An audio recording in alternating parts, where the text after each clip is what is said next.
喂，耶，晚安啊各位。幾日冇見啊，大家如何呢？你幾日過得如何？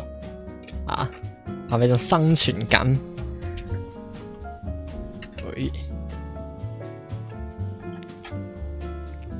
咁話說呢，今日晏晝呢，咁我落咗街去攞貨，攞完之後呢，即係你知日頭平時起身就開電腦咁樣嘅啦，咁之後落街就熄電腦啦。咁點知呢，落完街翻到上嚟呢，我發現部電腦呢，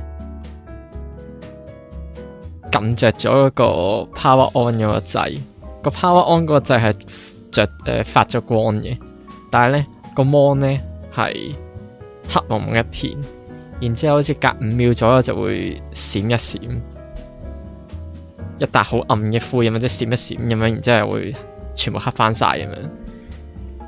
之後搞幾都搞唔掂部機啦，即係簡單嚟講，部機開到，但係 show 唔到任何嘢出嚟。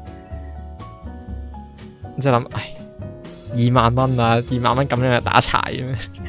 咁之後就喺度用手機去 search 唔同 solution 啦。咁我幾經辛苦咁樣去，即係拎甩咗部 notebook 個底啲螺絲，拆咗塊嘢出嚟，然之後就去搞入面啲零件啦咁樣。即係本身咧，即係搞啲零件途中咧，都有試下撳就係 Power On 部機，咁又係都係同樣情況，就係 Power On 嗰粒掣咧係發光嘅，但係個 mon 咧就係乜都冇嘅。咁然之後不斷去反反覆覆咁樣啦，去到一個 moment 咧，連 Power On 嗰粒掣都開唔到。又本身係其實部機開到，但係個 mon 係 show 唔到嘢。去到一個 situation 係連部機都開唔到，之後搞唔開佢啦，咁樣就唉，就我都未去到絕望到話20000蚊就咁打柴嘅。咁我相信都有唔同嘅人可以去幫手去 fix 部嘢嘅，或者係咯，未必係識嘅人啦，可能去黃金鋪啊，還是係即係去翻原廠去搞部機咁樣。咁呢就呢個叫做呢個叫咩啊？點樣形容呢種感覺？絕望係最簡單嘅形容詞，但係好似有個4字成語係形容絕望嘅，但諗唔起係乜嘢。anyway， 仲要絕望之際，咁樣就都唔知做啲咩好。啦，你好啊！啱啱講緊部機今日打咗柴，20000蚊一部 notebook 開唔到，點搞都搞唔開。然之後就心灰意冷之際，應該咁樣講。心灰意冷之際咧，咁我就搏下運氣，撳住個 Power On 嗰個掣，撳實佢，唱金佢，嗰人10秒左右，部機終於開翻咗，你個鬼！即係開翻之餘咧，本身一開始部機係開到，但係個 mon 係完全乜嘢都 show 唔到啊嘛，黑色噶嘛。今次仲要係開翻之餘，個 mon 仲翻嚟，咁終於就復活了，開到台了，耶！就入面啲 memory 係冇洗到嘅，所有嘢一切正常。咁當然我都會驚，就係今晚熄翻部機嘅時候，會唔會又再開唔翻？唔知道，但係唔諗呢啲嘢啦。總之真係謝天謝地。好，咁今日咧，如標題所講咧，咁就會 Steam for 一個伯伯嘅，就係個 Borcherds，Uncle Borcherds，咁呢個 Uncle Borcherds 係乜水咧？咁你應該你哋都應該喺我台某幾個直播嘅封面見過佢個樣嘅啦。咁就我就唔去介紹 Borcherds 係乜水啦，因為就其實就有個呢一個2個鐘頭嘅 interview 咧，就有個人去 interview Uncle Borcherds 啊。咁我睇咗少少嘅，一睇下發現其實不如開台睇啦，反正都係同埋入面有啲 content 我睇咗10幾分鐘，我覺得幾有趣，都值得講下。或者 briefly speaking 佢係一個數學家。咁喺呢個 interview 我都發現好似有啲 inspiration 我可以 get 到，同時我都係 on stream 咁樣去即時去 react 嘅，咁所以就係啦，我哋就直接睇啦。咁樣詳細介紹就喺個 interview 入邊，等阿 Uncle Borcherds 自己介紹。OK 好借俾面但係英文嚟啊。Today's 睇下先。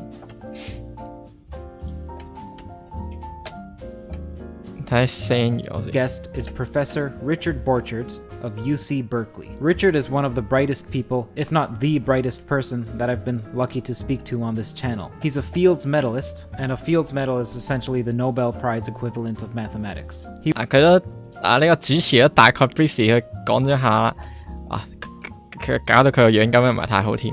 等陣。He was awarded OK 咁樣好啲。Professor 啦。咁樣就攞過數學界嘅諾貝爾獎嘅一個人啦，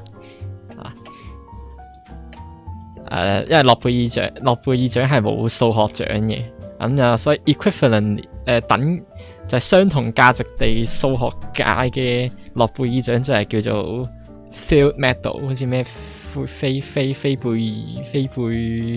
Field 唔知即係唔知咩獎啦 ，Field Medal 啦，即係叫做。Awarded this medal.Due to him proving a speculative assertion at the time, put forward by Conway, that there's a deep connection between the monster group and the J function, which is a simple or one of the simplest modular forms. This is called the monstrous moonshine conjecture, and it was proven by Professor Borcherds in the early 1990s when he was in his early 30s. The monster group is the largest of all the 總之好年青嘅時候，啲30幾歲又攞到個獎啦。嗰個獎係因為咩而攞咧？佢研究啲咩咧？唔清楚，亦都唔係重點。Sporadic simple groups, and its order is of the size of pretty much all the atoms that comprise the Earth. So around 10 to the 53 if I'm not mistaken. Borchard also runs a wonderful YouTube channel, which the link is in the description.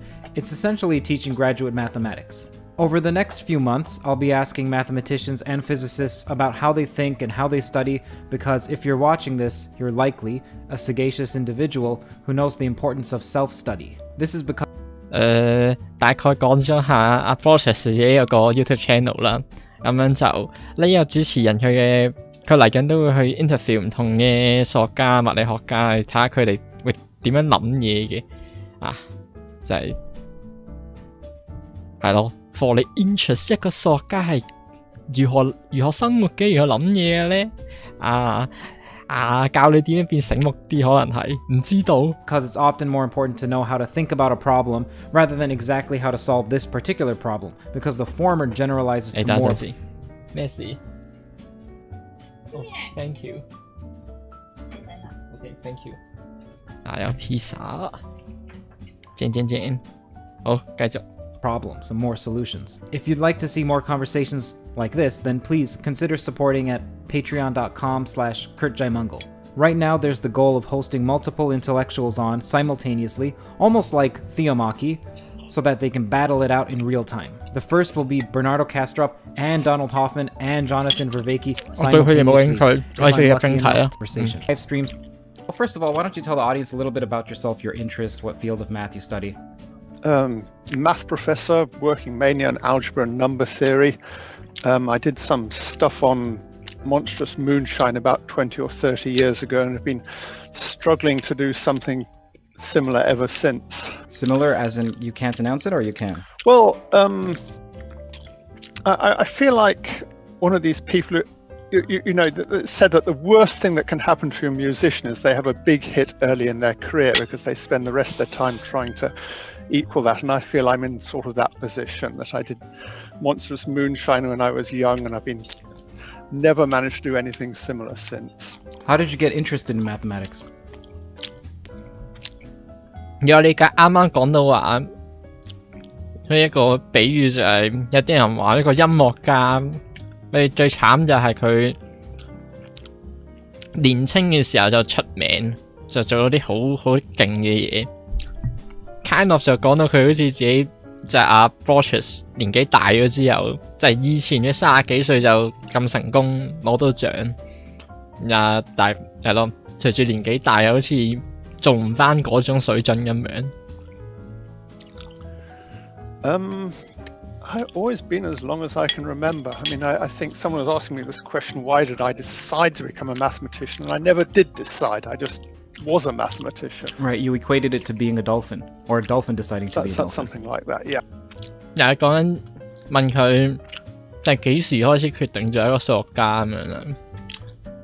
咁其實佢另外一個 Q&A section 咧，Borcherds有講過，即係對佢嚟講好似呢個問題就係好似問點解幾時即係一隻海豚幾時決定做一隻海豚咁樣，就係對佢嚟講 as 一個 mathematician 就係一件好 natural 嘅事情。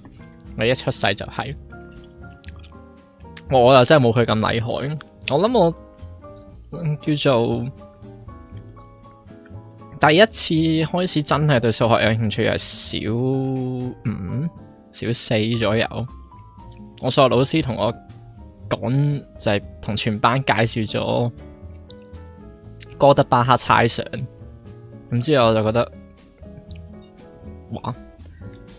明明哥德巴赫猜想係一件即係聽落去係超簡單嘅 statement 嚟嘅，但係既然話冇人證明到佢咁樣，之後覺得係唔係啊？明明咁簡單嘅點會冇人證明到啊？咁之後就開始對呢一樣嘢有興趣。Yeah. How did you become interested in the particular field that you're interested in? Oh, moonshine. That was sort of by accident. I went to a talk by John Conway as an undergraduate once. You know, he would sometimes give undergraduate talks, and he mentioned this. It was about finite simple groups, which I had a sort of vague idea of what they were. And he said, well, there was this monster group with this dimension living in dimension 196883, and he also mentioned this is the same as the coefficient of the elliptic modular function. I was just completely blown away by this. It was just, that these were two areas of mathematics that had absolutely nothing to do with each other. There was this bizarre coincidence going on, so that's how I got interested in it. Do you 詳細講一佢點樣對佢依家研究緊嘅嗰個範疇有興趣啦，咁我唔詳細解釋啦。find that there's some connection between unifying different fields in math and unifying different fields in physics? Because as you know, unification happens frequently in physics, but it seems to also happen in math. There's a sort of vague analogy. I mean, one of the things I've discovered in math is you really want to know little bits of lots of different areas, because every now and then you find some bizarre connection between two apparently different areas.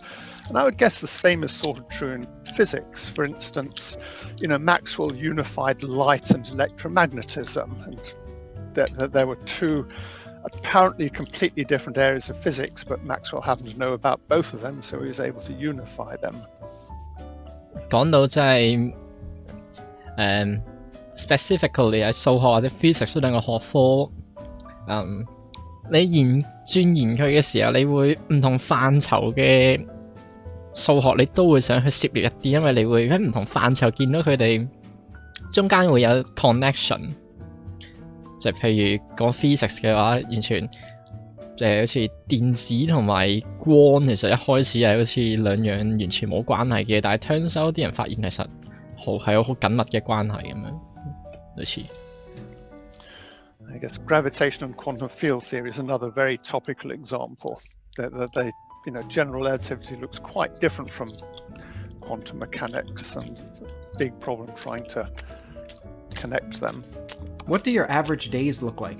Do you wake up at a particular time? Do you 開始八卦嘢，就係你平時每一日都係點樣過嘅咧？ I wake up at random times, and frankly, most of my day is spent procrastinating about various things I ought to be doing.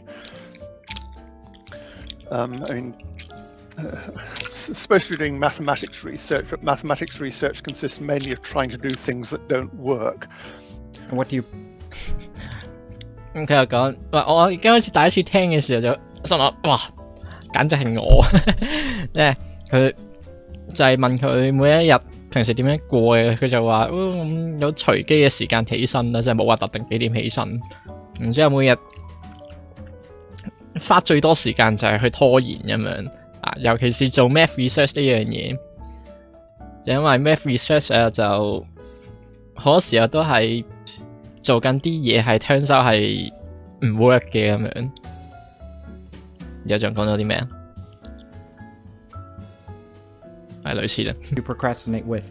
What are your vices? 佢點樣去 procrastinate？ can procrastinate by making YouTube videos on mathematics or something like that. 佢 procrastinate 佢拖延嘅方法就係、就係走去整 YouTube video。Do you play any video games or do you go for walks? Do you 打唔 have 打 pets or 機嘅咧？ kids? 散唔 I 散 go 步 for？ walks. I used to have chickens, but they all died a few years ago.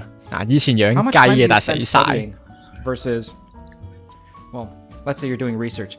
Some of the research is studying, some of the research is just writing, some of it is thinking, some of it is collaborating. What does that look like for you, and how much time do you get to spend in each, let's say on a weekly basis? Yeah, I knew an accountant once who said they had to spend, for every 15 minutes of the day, they had to write down what they were doing. And I've never done anything like that, and I never dared to, because if I did, I would probably be horrified at what I was wasting my time on all the time. I just don't know. I probably spend far less time doing useful stuff than I like to imagine. So you don't feel 就問佢真係嗱，每日大概花幾多時間去真係做正經事嘅，譬如 research 咁樣啦。咁即係佢嘅答案係，因為佢唔夠膽數因為如果佢真係計緊每一日花幾多時間去做正經事嘅，佢會怕自己會發現，即係我花咗超多時間去做啲冇用嘅嘢。哇！咩啊？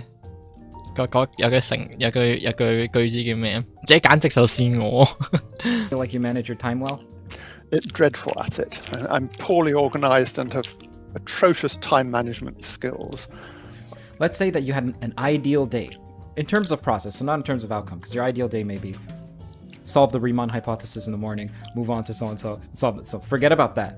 Process, that is, spend 4 hours writing, spend 2 hours answering email. I don't know whose ideal day would be. 最理想嘅一日係點樣呢？ I can't spend 4 hours at a day working on anything. I just get too fidgety and impatient. I mean, ideal day would be if I was able to focus on something that well. So, I mean, sometimes in the past when mathematics, when research was going well, I could spend, 12 or 16 hours a day working on a calculation. Straight or with breaks? Well, I'd have lunch occasionally and things like that. But yeah, it was when I was younger, I really was able to spend many hours straight working on something. 自己根本冇辦法去即係每日花4個鐘頭去做一件事情即係佢最想就係可以喺一日入面可以集中到。可能後生啲嘅時候，的確係可以就係做起 research 係比較順利啦。後生啲嘅時候，咁可能真係可以每日花10幾個鐘頭去做正事。總之就依家又冇辦法，但係我諗緊，我咪都差唔多，我都冇辦法可以花好多個鐘頭去 focus 喺一件事情。其實夾硬要抌時間落去做一件事情係可以嘅，但係成效會真係個集中力的確係會好明顯地跌咗落去。可能4個鐘頭都真係嗰個界線。但係人哋去到咁嘅年紀先至開始咁樣，我咁後生已經咁樣，點算好？ Now, is that a function of age, that decline, or is it because of interest? I don't know. Probably. 係因為年紀定係興趣嘅 Just 關 getting 係 less energetic as you get older or something. 最後可能 Are you more creative now than you were when you were younger? 可能真係老咗啦。I don't seem to be. I mean, when I was in my 20s and 30s, I was getting all these ideas and they all worked. And these days I'm getting loads and loads of ideas and they all fail. Can you give an example? 以前就唔知點解好多嗰啲咩 idea 好多 idea 都掂嘅但係去到依家呢個年紀，有好多 idea 都搞唔掂。Of what? An idea that worked, an idea that failed. Recently, let's say in the past 2 months. Past 2 months. Well, nothing very easy to explain. I mean, they're all rather technical ideas. I mean, That's fine. I can tell you, I was trying to find an extension of the Smith-Minkowski-Siegel formula to give an exact number for class numbers rather than a weighted sum, which probably means absolutely nothing to most people. You'll find that, much like the audience of yours, the audience of this channel, they comprise extremely bright people. Some postdocs, some even professors. So don't worry if you feel like you're going above someone's head. It seems like one of the appeals of this podcast is the fact that we do go into some technicalities, unlike other podcasts which tend to stay at a fluffy or cosmetic level. Well, I can go into technicalities if you want, but I suspect your audience is going to plummet. But whatever. What do you feel like is your greatest strength and your greatest weakness? Greatest strength, I'm really obstinate, that I can keep working on. 最對佢嚟講，佢認為最大嘅強處，for佢嚟講 ，Austin 啊，所以尋日查過一下嘅係，即係又係固執咁樣嘅意思啊，又係同我一樣嘅，但係冇計，人哋就咁成功，我又唔掂，點解 On a problem for, I can keep coming back to it year after year, and sometimes, when you come back to a problem for the 10th time, you finally make some progress on it. Weakness, there are two major things. As I said, I've got lousy time management and work skills. Time management I don't collaborate with people nearly as much as I ought 合作都唔 to. 係太掂。 No, most of the top mathematicians have this fantastic network of talking to other good mathematicians, and I do far too little of that. Why is that? Poor social skills, I guess. Social yeah. anxiety, or just poor social skills, or disagreeableness? Just not very good at interacting with people, and I never quite 唔 figured 係 out 太 how to 擅 do 長 it. 同 I was 人 watching one of 去 your 交 Q&As 流 and。someone said, who is the nicest mathematician? And you said, they're all pretty much nice. So then, if they're all pretty much nice, that to me implies that you get along with them, unless you're not being nice in return. So why is it that you don't get along with them? Well, I do get along with them just fine. It's just kind of stressful interacting with people, so I just tend to not do it unless I have to. What are the advantages of that? See, there's the sole mathematician or the sole physicist who in isolation comes up with a brilliant idea. I believe Max Planck was a proponent of that. But then there are obviously others. Well, people have different styles. There are some people like Atiyah and Sayre who are fantastic at collaboration, and there are other people. Perelman is an obvious example. He just went off by himself, didn't talk to anybody else, worked for 10 or 20 years and solved this absolutely fantastic problem. That's the sort of ideal of what. That's the sort of one ideal of mathematics research. You just solve a problem by yourself by brute force, but it's very rare that happens. Nearly all mathematics is done very collaboratively these days. Are there any advantages to studying math later in life? So, for example, starting in your 20s or starting in your 30s, or 啱啱講唔同，就係之前問佢，即係一啲自己一個做嘢嘅數學家有啲咩好處咁樣啦。但係 turns out 答案就係有好少數嘅人，好少數數學家真係可以完全自己一個就可以好有成就咁樣。咁但係 nowadays 通常都係好需要合作，咁始終都明白嘅。即係咁，所有嘢都係一齊做都好過自己一個做噶啦。即係佢啱啱問咗啲咩問題啊？睇下先。even 40s. 哦，講緊，如果啲人開始遲年紀比較大先開始學數學，但係唔同我唔係太大關係。Take those as three different questions. Yeah, I haven't heard of any mathematicians who started in their 30s or 40s. There have been a few really good mathematicians who started in their 20s. I think Ed Witten was doing history as an undergraduate or something and only started taking maths. 好少聽人係30幾歲先開始學數學。So, 嗱，有啲人的確好成功嘅數學家，可能都係20幾歲先可以學數學。係啱啱講嘅有一個就係以前 undergrad 嘅時候係讀歷史嘅，20幾歲先開始學。It might be possible. I just don't know of any cases. It may be something like learning languages. If you learn languages when you're young, you're much better at it than if you start when you're older. Did you enjoy your graduate studies more than your undergrad? They were both fun. I wouldn't say either.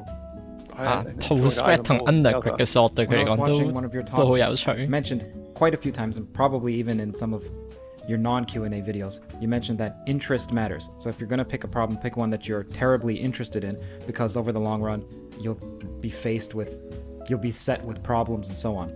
And it had me wondering, did you either voluntarily force yourself, or it was forced upon you, have to study some piece of math that you absolutely hated, and now you abhor studying whatever you're not interested in?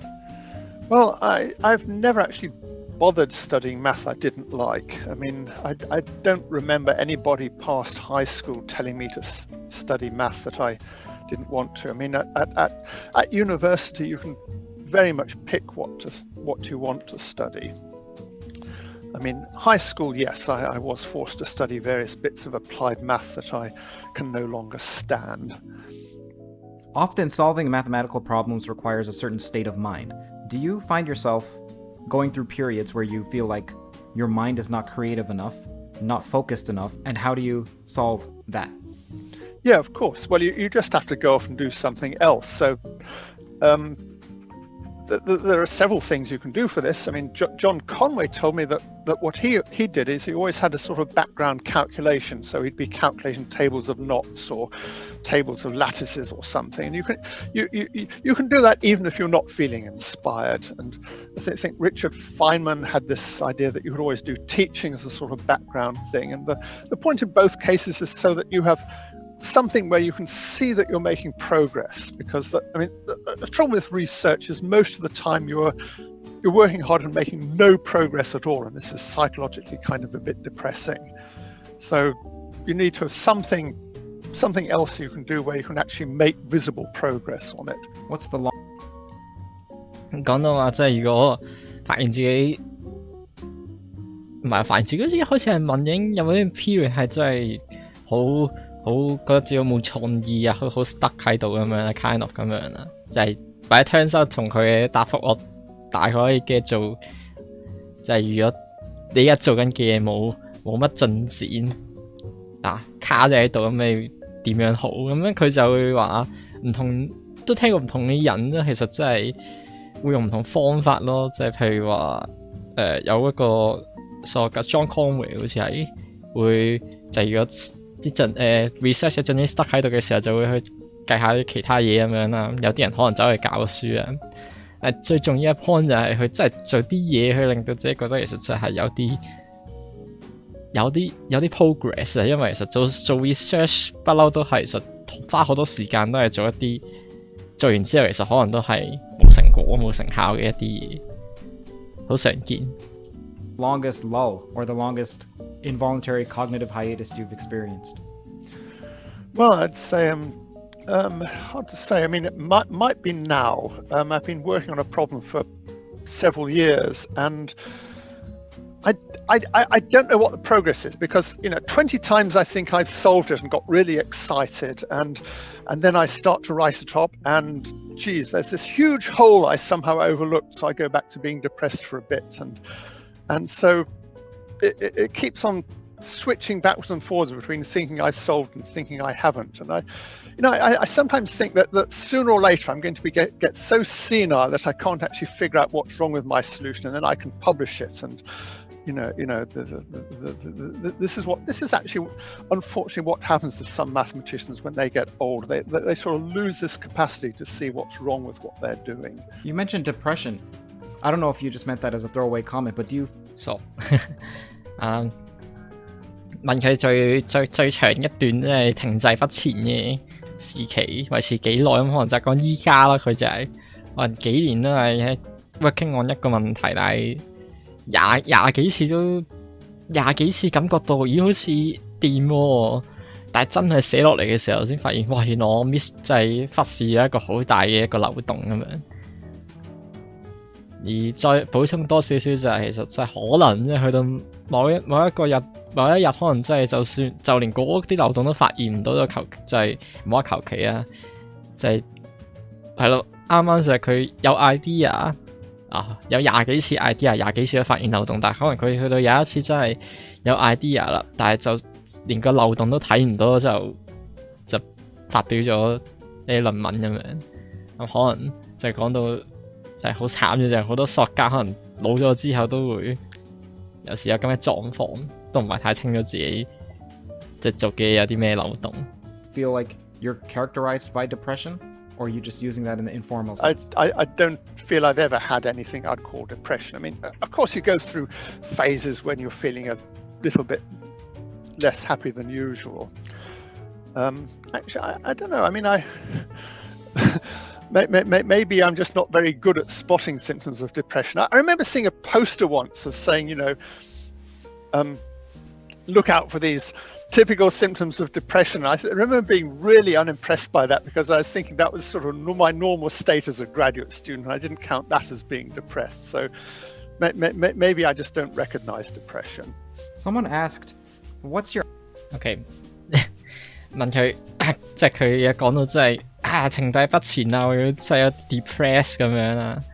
但係 depress 呢個字你可以用到真係純粹係有啲抑鬱，亦都可以係 depression 真係解學術上嘅抑鬱症啊嘛。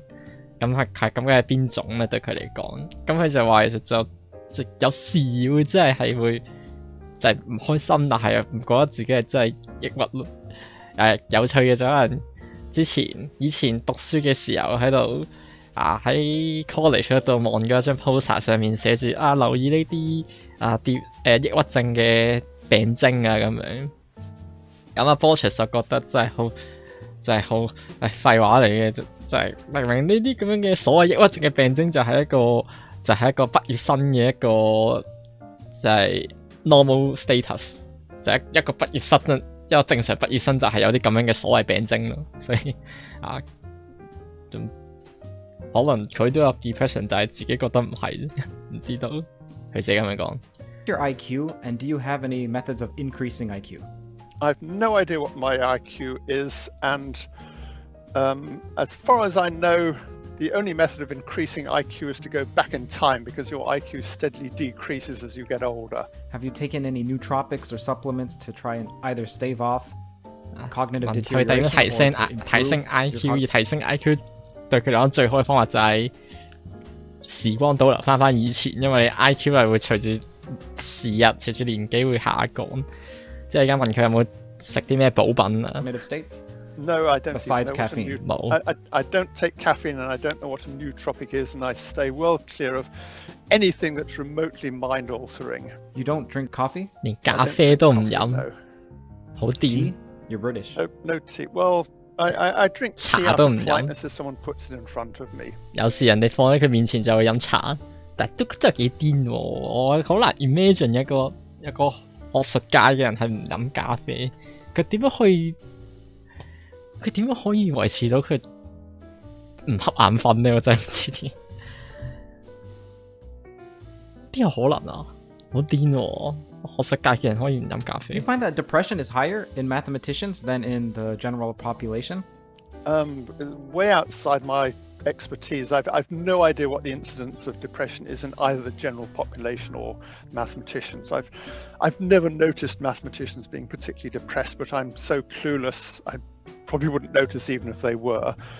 I mean, the reason is that you mentioned you read the signs of depression one time on a bus ad or somewhere, and you thought, oh, that's my entire department. Well, yeah, but I mean, it's not like I'm qualified to actually diagnose people with depression or not. It was just, you go through periods where depression is, they have things like you go through periods when you're getting nowhere, feel you're getting nowhere, and so on. And that's just normal for research if you're researching anything serious. What's your creative process like? 問到廢廢啲問題問到數學家會係咪比正常人更加易有抑鬱症？但係turns out就係 who knows 就係做 research 係即係成日都有時會好 depressed 咁樣噶啦，但係都唔可以叫抑鬱症。Is it different depending on the problem, or do you have a general framework? A lot of randomness in it. You just 佢好似問係佢個呢度寫咗啲 creative process。係始終做 research， 你有 idea 就睇到你要有進展，你都要有唔同 idea。咁你啲 idea 點樣創造出嚟咧？有冇啲咩步驟可以分享下？ I mean, I think what's the creative process like? It's sort of like, imagine you're on one of these huge garbage dumps that you sometimes see in countries. There are these garbage dumps with people picking over them, looking for something interesting. And research is a bit like that. You're wandering around this area, looking out for something that somebody else has overlooked. And nearly all the time you don't find anything because most areas in math research have been pretty well picked over by everybody. So you're continually trying out new things, and 99% of the time the new thing you tried out either doesn't work, or you work on it and discover that someone's already thought of it. Creative process is just trying to generate enormous numbers of ideas and throwing nearly all of them away. 講到佢哋講因為 research 即係創造一啲嘢過程，就好似即係啲人有時會即係行去睇下唔同垃圾桶入面有冇啲咩特別嘢可以執翻去咁樣。咁咪 yes 學術界都有好多 idea 喺度咯。咁可能即係你。即係我 get 到啦，即係如果你真係見到垃圾桶入面有啲好有趣嘅嘢，其實佢應該係如果個垃圾桶入面真係有啲好有趣嘅嘢，其實一定有其他人已經執走咗咁樣。research 都係咁樣，你都係就係去周圍去望下有啲咩新嘅 idea 咁樣，望下其他人做緊啲乜嘢。真係忙，而一啲就係覺得可以咁樣做嘅嘢，其實人哋都做過晒咁樣。咁最後尾就係其實就係 creativity 就係其實你就有好多 idea， 但係最後尾抌走咗好多咁樣。亦真係可能真係 work 嘅就係好多可能 work 嘅 idea， 真係 work 嘅可能得一兩個。Actually, I've heard something like this is actually supposedly true in business. That I think, what was it? The guy who does the Dilbert cartoons was saying somewhere, he had tried 30 ideas for making money, and 27 of them failed, or something like that. Right, Scott Adams. Yeah. So you just keep on generating new ideas and discard the ones that don't work. Do you find you think more geometrically or algebraically, or you think in words, or you think in concepts? I tried to wonder about that, and it's amazingly difficult to actually figure out what's going on in your own brain. 問佢比較傻少少諗嘢嘅，都唔係嘅。佢諗嘢嘅時候，佢係比較圖像化，即係比較係用語言嘅方式去諗一啲 idea， 還是係即係 algebraically 同埋 analytically 就係兩種數學入邊好常去 deduce 嘅方向啊 ，kind of 係。It's something that's very difficult to describe. I seem to have some sort of algorithms built into my brain, and I sort of know how they're going to work, and I just don't know how to describe this. I mean, there's a bit of geometric imagination going on in there, and there's a bit of algebraic manipulation, but I don't know how the algebraic manipulation works, because I'm doing things with formulas that are far too complicated for me to actually visualize. I mean, I can't visualize the formula itself in my mind, but somehow I still know what it's doing, and I've no idea how this works.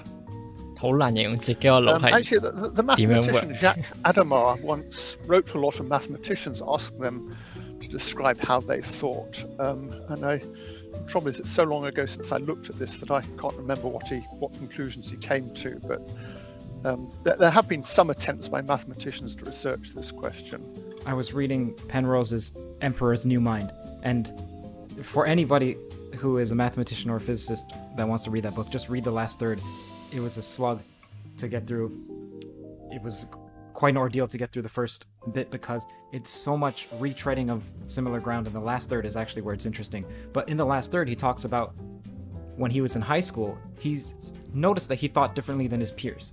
And then when he got to university, he thought, okay, great, I'll be around other mathematicians and physicists, so we'll think alike. But then he found that there was even more a diversity in terms of how people think. What I'm wondering is, have you encountered that? Yeah, I noticed this too, that as 啱啱之前有講到，就係引用咗可能有個人話佢其實真係咯，你喺讀緊書嘅時候，發現自己諗嘢方式同其他人唔同，就諗可能我真係正式踏入學術界嘅時候，可能大家諗嘢方向會相似啲，但係 turns out 就算去咗學術界，大家諗嘢方法都唔同。就問阿 Borcherds 有冇遇到咁嘅狀況？ sort of gradually dawned on me that lots of people learn or think in completely different ways. I mean, one example is lectures. I mean, I've always found lectures. If I go to a lecture, I fall asleep after 10 minutes. I just can't stay awake, and I do all. 佢又係去 lecture 啊，上堂都係10分鐘之後就會瞌眼瞓嘅人。我係咪應該覺得鼓舞？其實真係佢同我真係都係咁樣，咁我應該都可以佢咁成功啦，係咪？唉， all my learning. 但係佢唔飲咖啡。I sort of assumed everyone was like this, but no, an awful lot of people do most of their learning from lectures and just hardly open the textbooks. So there are very different styles. And again, some people obviously have very powerful geometric intuition, and other people have some sort of very good intuition about something abstract like set theory and have very little geometric intuition and so on. When you work, do you have to have uninterrupted bouts of time exclusive to yourself? So what I mean is, there's this concept called deep work, and I'm wondering if you instituted that where you tell, I don't know if you're married. Are you married, first of all? Yeah. Okay, so do you tell your wife, don't bother me for 4 hours because I am working? Or do you start working and then she interrupts you and that's okay because that's your process? Well, yeah, I mean, if I get interrupted, which happens quite regularly, I just pick it up later. 問佢做嘢嘅時候需唔需要完全唔俾人打擾咁樣？咁佢話 It just varies. I mean, I think you have to be a bit like Jane Austen. I just sort of remember she wrote her novels in, whenever she could snatch 15 minutes from her social life or something like that. So you get so that you can work in whatever spare time you have. Do you read any non-mathematical? 就係 turn 收嘅結論都唔係太需要，即係尤其是可能啱啱嗰個佢想講，主持想講嗰種係叫 deep work， 我估係真係完全地係唔被打擾，完全係嗰段時間就沉浸喺我做緊嘅嘢上面，就係咯，完全全神貫注去做一件事咁樣，需唔需要咁樣 turn 收？可能佢都唔需要，咁有時間有空閒埋做咯。就係如果中間俾人打擾咗，咪係之後再拎翻起啲嘢嚟做咯，所以都對佢講冇乜所謂。Mathematical books? Yeah, I read plenty of novels and things. 問你睇唔睇學術以外嘅書 about physics and general interest science books and so on. What would be an example of one that you particularly liked besides Lord of the Rings? Well, 佢有 Q&A 佢都睇過，即係最常睇，或者唔係最常睇，定係唔知最中意睇一本非學術書就係魔戒。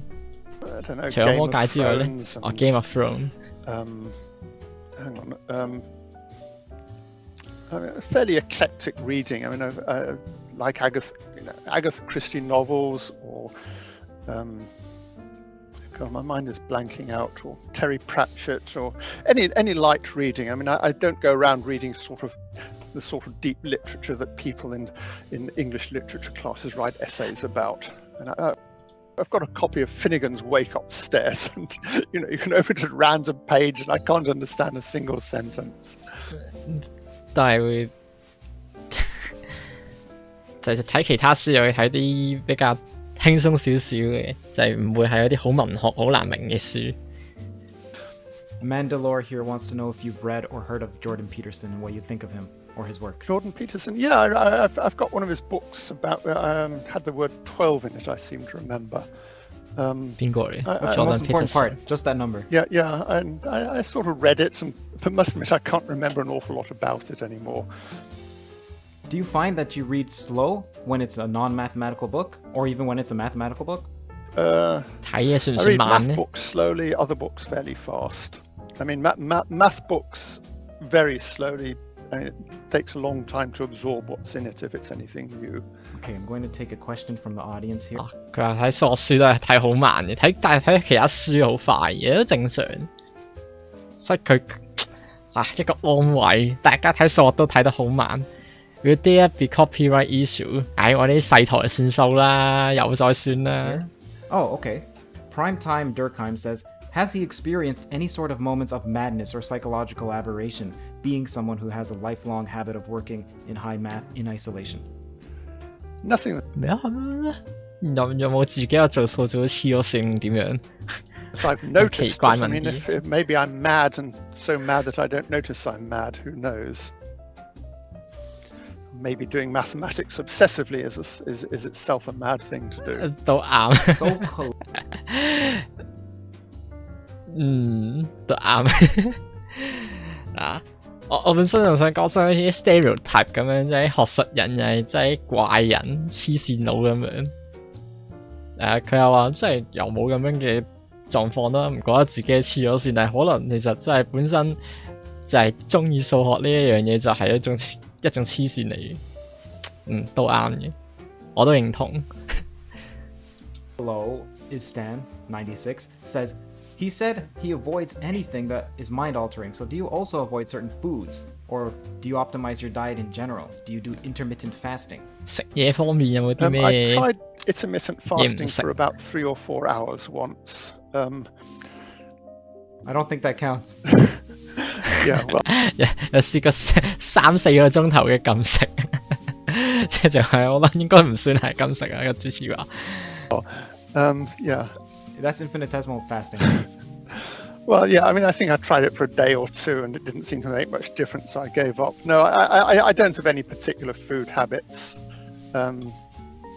It's mostly vegetarian, partly for health reasons, but other than that, nothing interesting. 本身mostly vegetarian，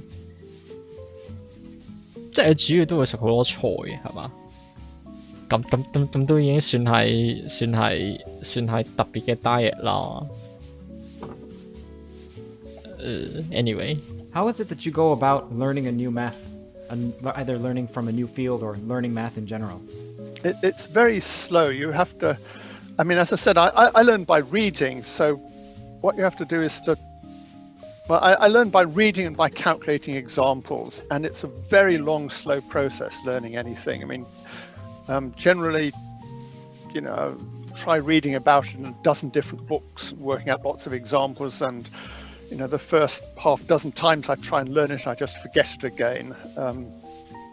I mean, I suspect there are a lot of other good mathematicians who are much more efficient at learning things. I mean, I get the impression there are some people who can learn things just by reading about it once, but I've never been able to do that. It's kind of like learning, the way people learn languages. You learn a language by, you have to do a lot of repetition of basic stuff before it sinks in, at least for most people. And again, there are some people who seem to be able to learn 10 or 20 languages. I've no idea how they do it. In one of your Q&A, 你課佢嚟講咧係學新嘢真係比較慢嘅人嚟，可能都要睇好多嘢，主要係靠 reading 同埋 doing calculation 啊。因為佢都有講過嘅，佢睇書都會睇，其實佢都唔會睇晒所有 proof 嘅，反而佢花多啲時間係去做後面嗰啲 example， 佢自己 figure out 發生咩事情咁樣。但我又好似冇點樣做呢樣嘢。我同佢相似又係我只係會真係花好多時間去睇嘢。大家都係 slow learn 啊，但係個方向唔同。As you mentioned, when someone asked you about setbacks and difficulties, what do you do about them? You said, often you just ignore them because you'll be surprised how many problems disappear with time. Yeah, this is my fundamental problem-solving technique. especially when someone else comes up with a problem for me to do, I sort of figure, well, if it was really important, they would have done it, so I can just ignore it. Do you mind giving a specific example? 因為佢對佢最基本嘅一個problem solving skills 佢如何去解決問題，一好難嘅問題嚟到嘅時候，個最大方法就係去無視佢佢都之前我都睇過佢個 Q&A section， 佢其實講話咩即係如果你真係嘗試去咁樣做遇到有問題唔知點處理又無視佢嘅，你會好驚訝，你發現你會有好多問題唔見咗。咁佢而家補充話，其實如果你諗嗰啲問題係真係咁重要嘅話，一定有其他人做過，所以 whatever 都幾啱It works for me 係咪words of wisdom 如何解決問題就係無視問題。Example of a problem you ignored and then it was solved. Or that you realized you didn't even have to solve it to begin with. Actually, I find that's sort of true of a surprising number of problems actually in math research. If I don't try and understand a problem and just sort of don't try and work hard on it and just sort of put it aside, then you find a month or two later you suddenly realize it's kind of obvious what you ought to be doing. I mean, maybe it's just my subconscious is working on it or something. I don't really know. 我覺得呢個反而需要參考一下，或者係咯，當下有啲嘢唔明，就其實如果將佢放埋一邊，可能繼續去做其他嘅時候，可能2-3個月之後再望翻，其實就會變得好明顯地呢樣，即係點講呢？佢係點樣講嘅？即係嗰樣唔明嘅嘢放埋一邊，然之後過2-3個月之後再望翻嘅時候，就係好自然地會覺得佢嗰樣唔明嘅其實係好 obvious 嘅一個 truth。Because at the time you may have new insight on the same stuff。呢樣啱與其喺度磨一樣嘢，反而就學下啲新嘢，翻轉頭一望嘅時候就會你新學到嘅嘢就解決到嗰啲問題。I mean, since it's subconscious, I don't know what's going on in there. Akash says, what advice does he have for someone in their mid-20s to learn math and physics? I work in law, and I'm interested in physics. I would like to get a better understanding of physics. Now, I know Fermat and Kaylee, I believe, were lawyers in their mid-20s when they started physics. Sorry. Yeah. When they started math. I mean, yeah, sure. As you point out, there are a couple of rather prominent examples of lawyers who end up being really rather good at math. Advice, I'd just say, follow whatever you're interested in. I mean, one thing you can do, for example, is you just go into a math library and just browse at random. You know, you could pick out books at random, look at the first few pages, see if it's interesting, and if it's interesting, you could go deeper into it. So I think this is an example of what I was saying of generating random ideas. How do you do it? Well, one way is just to pick out books at random in a math library and see what they say. And again, 90 or 99% of the time there won't be anything interesting there, but every now and then you run into something really good. Math library 係正，其中一個夢想就係買起中大圖書館 math 嗰層，我嘅 Shakespeare 係 body gesture 嚟㗎嘛，幾好，amusing。話咩20幾歲本身讀 law 依家走去讀做 physics 做數嘅話 O 唔 OK？ 其實都 OK 嘅，都真係聽過。都唔少見嘅，即係有啲人係去到年紀30幾、40幾歲，呢日年紀大先開始學一樣新嘢，喺度可以好成功。就係最緊要有興趣。Conversely, we can do lawyer as well。律師呢咁嘅你覺得做律師難過讀數學咩？唔係啊吧What is it about infinity categories that you find confounding or troublesome? The definition to start off with. I mean, it's one of these definitions. I must have read it half a dozen times, and half an hour later, I just totally forgot what the definition is. It just doesn't seem to stick in my mind at all. I mean, most things, I have to read them, half a dozen times before they stick. Infinity categories, I don't know. Half a dozen times is nowhere near enough. Have you read any of Emily Reel's work on infinity categories? No, I don't know any of that. Okay. Does he somehow systematically order his knowledge, mathematical or other, in something like a tree of knowledge? Does he explicitly memorize theorems or proof to make use of them more easily? Absolutely not. I'm, as I said, I'm really disorganized. I've never bothered trying to learn the proof of a theorem or memorized a theorem. I just sort of reread them several times, so I probably eventually do sort of know the proofs, but I never made a conscious effort to memorize the proofs. What I do try and do is, instead of memorizing a proof so I can write it out word for word, which is useless. I mean, a photocopier can do that. You somehow want to internalize the ideas behind the essential ideas in a proof, and it's sort of very hard to explain exactly what this is. I mean, you somehow want to know the theorem well enough that you can actually use the ideas for something else, which of course a photocopier can't do.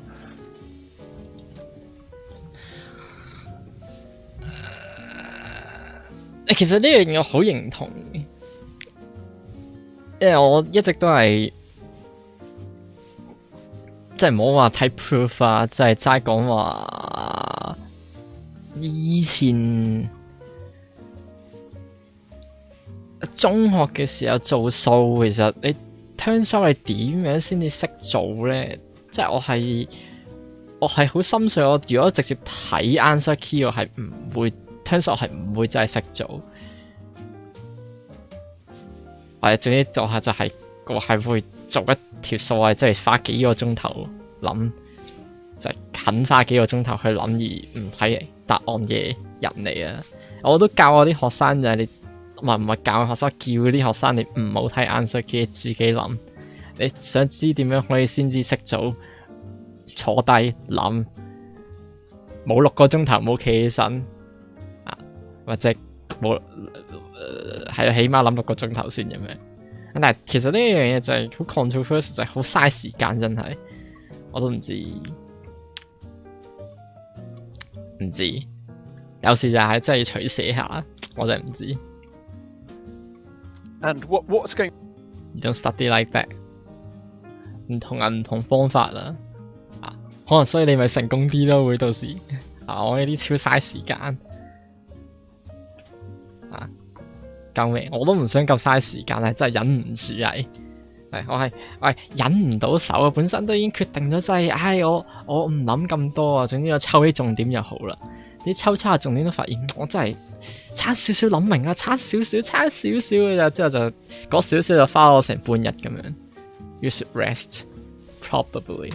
Going on in my mind when this is going on, I have just no idea. Do you find that you're happy with your life? Yeah, sure. Maybe I'm just too dumb to notice I shouldn't be happy, but yeah, I'm generally happy. Are you? 我冇虐待自己，我好 enjoy 諗嘅過程，我又冇嘢做，係咪先？無牽無掛，開心過打機，同你講。問佢人生開唔開心？我剛才話開心，我可能即係自己太蠢啦，連自己需要唔開心都唔知道。You increasingly so? That is, with time you find it more meaningful? About the same. Not something I pay a lot of attention to, but... What are the most meaningful aspects of your life? Doing math, mainly. 最有意義嘅嘢，人生入面就係做數咯。Relationships? Well, I've got 2 kids and I'm married, yeah. Do you find the relationship with your kids to be more meaningful than the mathematics? it's different. I mean, I'm not sure you can really compare them. They're quite different sorts of relationships. 同仔女嘅關係係咪更加有意義咧？但係就對佢嚟講都係兩樣唔同嘅嘢嚟，冇辦法相提並論。Okay, how about this? All the major math theorems that you want solved are solved. And you have as much money as you like. What do you do with your time? Sleep, I don't know. 係係啊，就係有重點就係，如果你有好多錢，然之後所有想解決嘅問題都解決晒，你會做啲咩？就係簡單就係如果冇數學呢一樣嘢嘅，你人生點樣過？佢話瞓覺啊。I have no idea. 就除咗數學以外，你會做啲乜嘢？I mean, I spent all my life, basically my spare time has been spent thinking about mathematics. If there was no mathematics left to do, I really don't know. 佢都真係幾誇張，其實應該數學家就咁誇張，佢又唔打機，冇數學嘅真係人生咩嘢都冇啦咩？除咗瞓覺之外。Maybe just read math for fun or something. I mean, it's still quite... I mean, even if you're not actually doing research, it's still quite interesting just reading other people's theorems and their research. Make YouTube video， 但係都個 content 係咩先得㗎？喺 YouTube video 嘅 content 都係同 math 有關嘅嘛，即係都係圍繞 math， 就係除咗 math 之外，如果人生冇 math 嘅話，仲有啲咩整？真係誇張冇嘢整。我係咪唔夠 defaulted 啊？我應該再 defaulted 啲啊！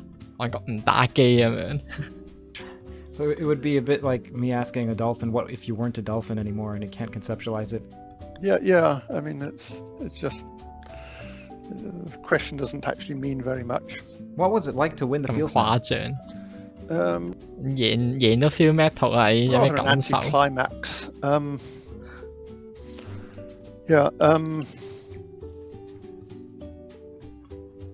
I mean, it didn't really mean very much. I mean, it was just a sort of rather embarrassing ceremony where I sort of froze, as far as I remember, and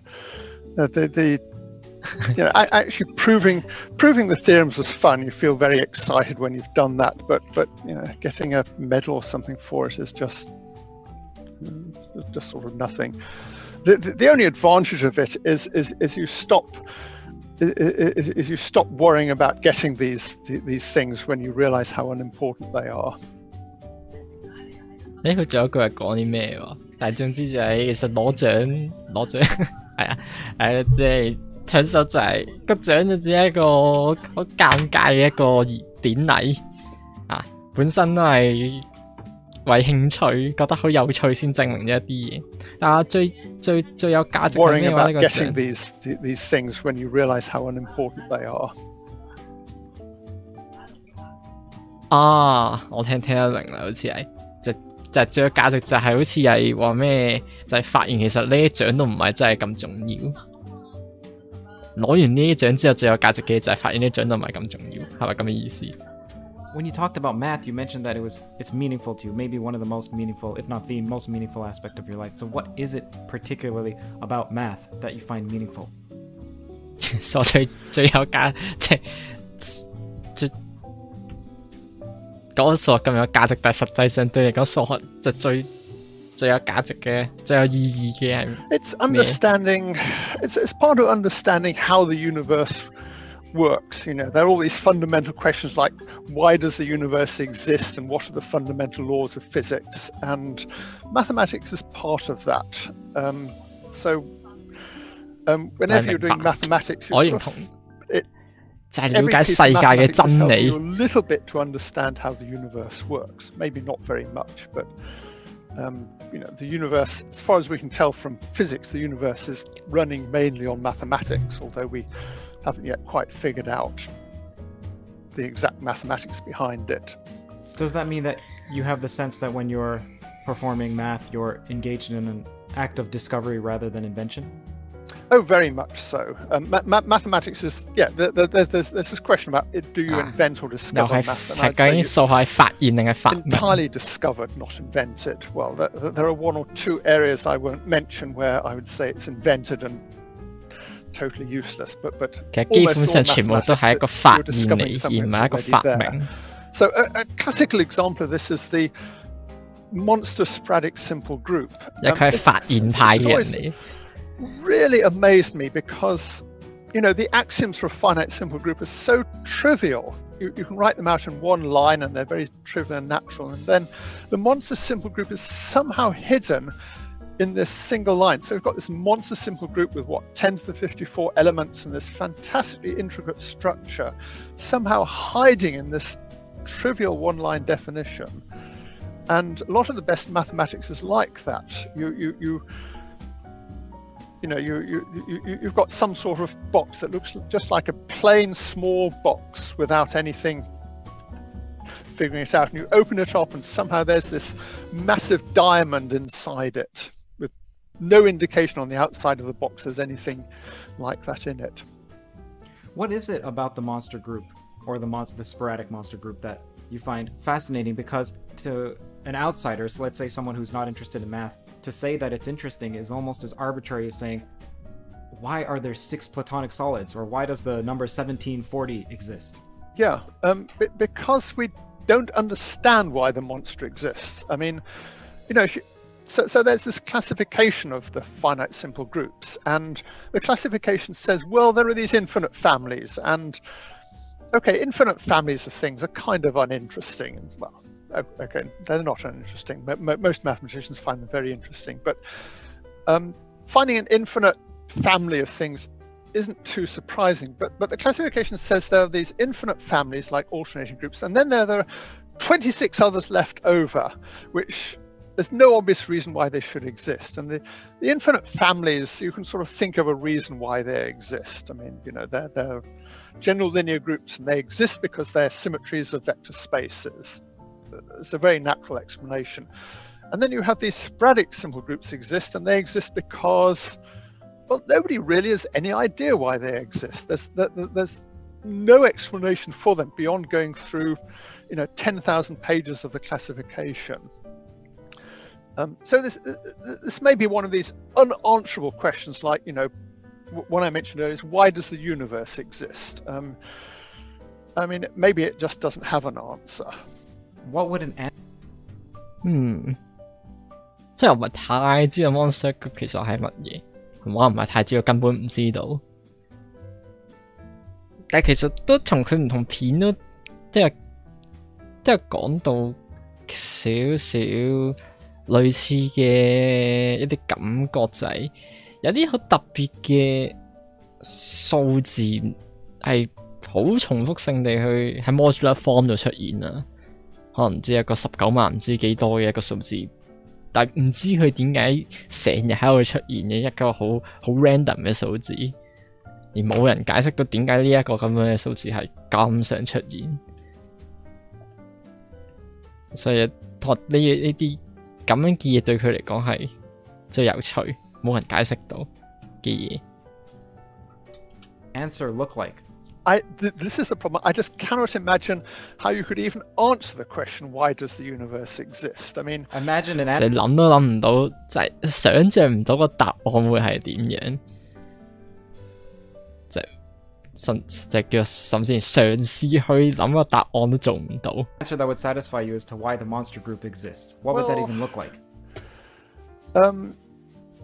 One thing might be that there's some very natural class of geometric objects whose symmetries are the sporadic simple groups, and people have been searching for this for decades, and no one has ever found any plausible candidates. So, I mean, for instance, the infinite families of groups, there is a sort of natural answer. They all act. They all have these structures called BN pairs, and this sort of gives an explanation of them. There's a uniform construction of all the sporadic, of all the simple groups that aren't sporadic. There's sort of one construction that works for all of them. You just twiddle a few parameters and you get out all of them. But for the sporadics, there's nothing like that. What is it about quantum field theory that you find difficult? In our email exchange, you mentioned that it gives you a headache. Yeah, I think the problem is that... 前面都佢有好多位都聽佢講到，其實係佢都大概有涉獵過 physics 嘅嘢，係咪好多數學家通常都即係應該 pure math 嘅數學家都會踩埋 physics 嗰範？不過都係嘅，我之前睇嗰本咧 The Music of the Prime 都其實有講到，其實 Riemann hypothesis 其實係即係咯，即係純數嘅一個好出名一個未解嘅問題，但其實係有啲位係 mathematically 係同 quantum mechanics 係有關嘅，所以就導致其實真係啲物理學家都會去涉獵 number theory， 然之後 number theory 啲人又會去涉獵下 physics 咁樣，好神奇。Mathematicians are trained that everything should be really precisely defined, and you shouldn't go on to the next step before you've completely understood all the previous steps. And quantum field theory just isn't like that. Things just aren't precisely defined, and if you try and really find out what the definition is, you find there's nothing there and it just doesn't make sense. So do you mind giving an example? Yeah, sure. If you look at Feynman diagrams, for example, there are they give you a sort of asymptotic expansion of something like a scattering coefficient or whatever. So it's a well-defined asymptotic expansion. You can sort of make sense of that. And it's an asymptotic expansion of, and at that point you suddenly get stuck. No one has actually figured out what it's an asymptotic expansion of. So in some sense, it doesn't really make sense. And what is even more annoying is that, if it didn't make sense, I could cope with that. The trouble is that it doesn't make sense and it gives answers that you can check in experiments. And this is really annoying because, theoretically it doesn't make sense, but experimentally it does. So there's this horrible conflict.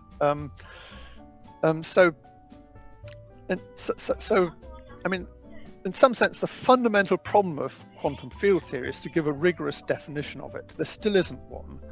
Well, people have given rigorous definitions. The trouble is the quantum field theories that people actually use in the standard model don't fit these rigorous definitions, or at least no one has managed to prove that they do.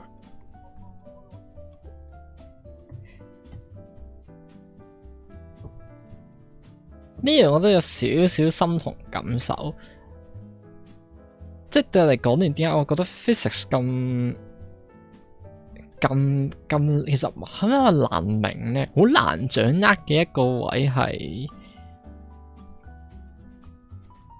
我的確係好多嘢我都覺得好唔 precise。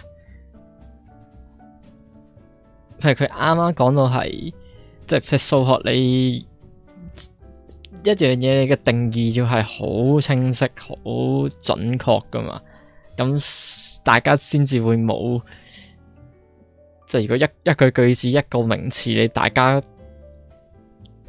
講嘅解釋都係意義上係真係唔同嘅，咁樣冇得做啦，大家講嘅嘢都唔同。但 physics 係 kind of 可以容許呢一種唔清晰啦。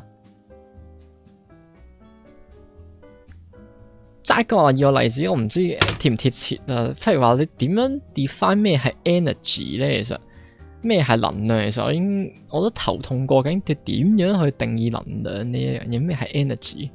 你可以講到 energy 好多 example， 好多形式，但係真係你試下講下究竟 what is energy 咁樣。真係好難講 ，so they can debate for their theories。我唔知啊，其實，所以我真係涉獵唔到 physics， 好頭痛喺度。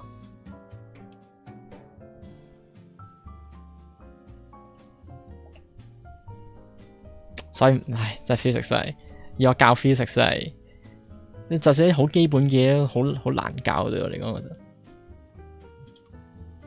And so this has been an open problem for maybe 90 years or so.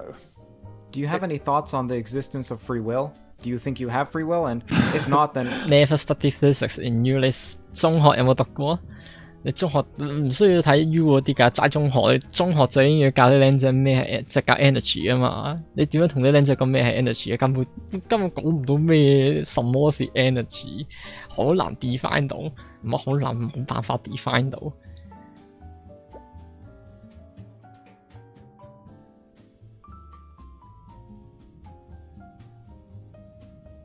好似就另一個好似 formal 少少嘅 definition， 好似就係咩 work done 咯。咁但係咩係 work done 咁樣咧 ？K 係一個 form of energy 啊，但係佢唔係 define energy 啊嘛。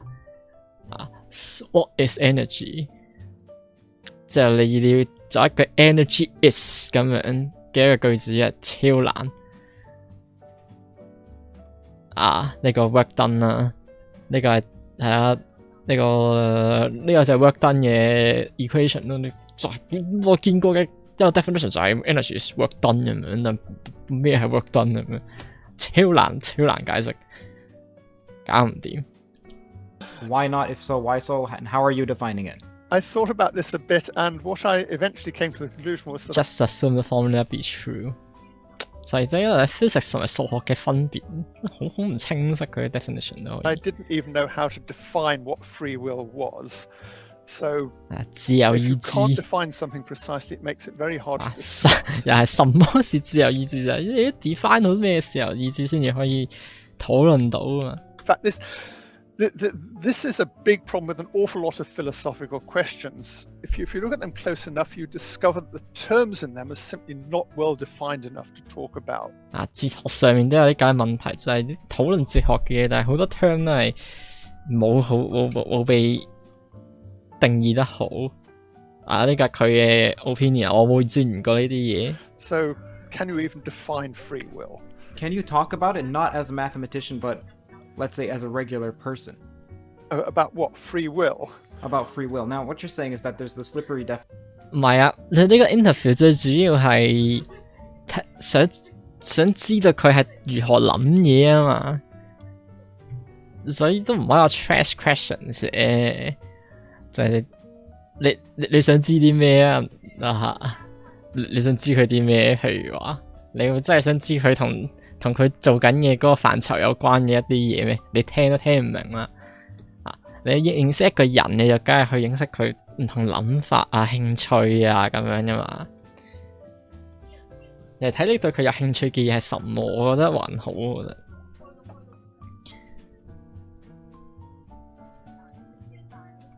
係咯，譬如話即係佢呢個主持都會話到，其實即係佢嚟之後都會揾唔同物理學家、數學家去訪問佢哋，去睇下佢係點樣諗嘢。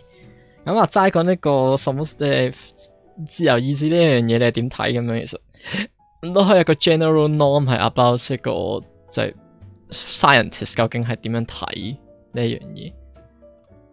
But his only interest is math， 咁係佢問題啦，大佬，咁冇計嘅喎。邊有幾多個人個唯一嘅興趣係數學啫？邊有好誇張啊！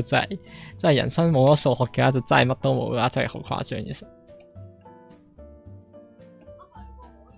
definition. But so there is also a slippery definition as to what constitutes a chair, or I, or you. And presumably you've used those in sentences before with facility. Well, so can you do the same with free will? I can sort of vaguely define a chair in some way that I can most of the time recognize a chair. I've tried to define free will and I just cannot come up with a definition. I've poked around a bit, and as far as I can figure out, nobody else has come up with a convincing definition either. I mean, you certainly have this feeling inside yourself that you can choose what to do, but maybe this feeling is an illusion, and everything we do is determined by some laws of physics, and we just have this illusion that we're choosing what these laws of physics do. But I don't know. I mean, I can't even define what is meant by having a feeling that we can choose what to do. So you're agnostic on the issue? I'm I think it's even worse than being agnostic. That one, I'd say who knows? I'm not saying I don't know what the answer to the question is. I'm saying I don't even know what the question means. Know the truth. 係啊，所有嘢都係呢個世界嘅物理嘅一個幻象嚟，俾佢發現咗，死啦！我有啲擔心啊 Uncle Borcherds 嘅生命安全可能真係好快會俾人選象。And I'm not at all sure that it even makes sense. What about God? Do you believe in God? And do you have similar Same feelings problem. there? Before we start discussing God, I would like you to define what you mean by the term God, because there are so many different definitions. So you could have a God of your favorite religion, saying it's this guy who maybe zaps people with thunderbolts or whatever, or you could say, God is just a name for the underlying essence of the universe, which is sort of maybe meaningless, but you could say in that sense God exists because God is just a name for whatever the explanation of the universe is. So there are all these different possible definitions of God. Define 什麼是神。 Some of them you could reasonably say they do exist. Some of them you could say there seems to be very little evidence for it, and others it's just not clear what the question means. So before discussing this philosophical question, let's first have some precise definitions. You mentioned one, that God is the universe in some way, shape, or form. Now, why is that meaningless? Well, because it's just words. It doesn't actually tell you anything more about the universe that you didn't already know.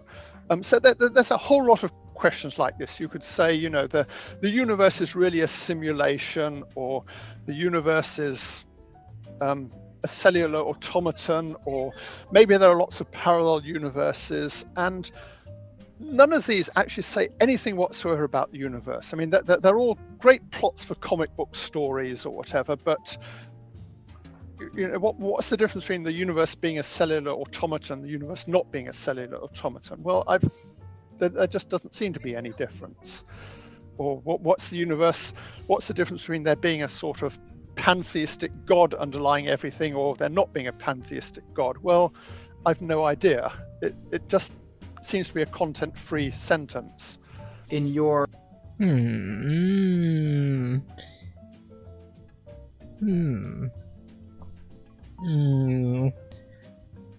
我冇諗過咁嘅方面嘅喎。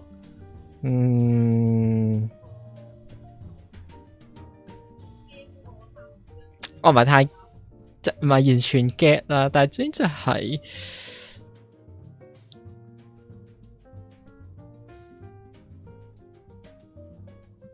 我諗係佢好似講到即係好宏觀咁樣去描述呢個宇宙係什麼咁樣，可能啱啱你個 type 咗話一個宇宙係純粹一個模擬嚟嘅，或者其實係有平衡宇宙，其實呢啲嘢實際嚟講其實唔係太大意義，可能真係咯，唔會太影響到我哋，係咪咁樣嘅意思？我有冇諗嘅呢樣嘢，但都係嘅，其實都 true 嘅，其實真係如果真係同你講，真係呢個世界有平衡宇宙 so what 咁樣都啱，你 life goes on 啦都係，人生都係咁樣過。Your psychology and your mindset, nothing would be changed if you found out that you were the only conscious person, or that you were living in a dream. I don't know how I could tell the difference between being the only conscious person or not being the only conscious person. I mean, I assume other people are conscious just by analogy with myself, but I can't imagine any experiment that could actually prove beyond doubt that someone else was really conscious rather than just a computer program running inside someone's brain. Okay. Again, it's this problem of what is free will. I can't think of any experiment that can tell the difference between having free will and not having free will. Okay. How about this? I imagine that there is no experiment that can test whether you love your wife or your wife loves you. Yet I imagine also that the answer to that matters to you. So in a similar, well, does it, first of all? Well, it's another of these terms that's really hard to define. I mean, I think this is another question about my internal state of mind, which, as I've noticed in several of your other questions, I have a very hard time figuring out what my internal state of mind actually is. Is that because you're not introspective? Do you tend to think about yourself, or do you just tend to think outside yourself? I do sometimes think about myself, and the conclusion I tend to come to is that I have absolutely no idea what is going on. I mean, it's a problem that completely baffles me. I mean, I've no idea what is going on in my own mind, let alone what is going on in other people's minds. So do you have any thoughts about equivocal questions about the hard problem of consciousness? 都係幾有趣。其實因為都有個 concept 係叫做乜嘢啊？類似好似 think about thinking 咁樣啫嘛，就係佢係 education 入面呢一啲 term 嚟嘅。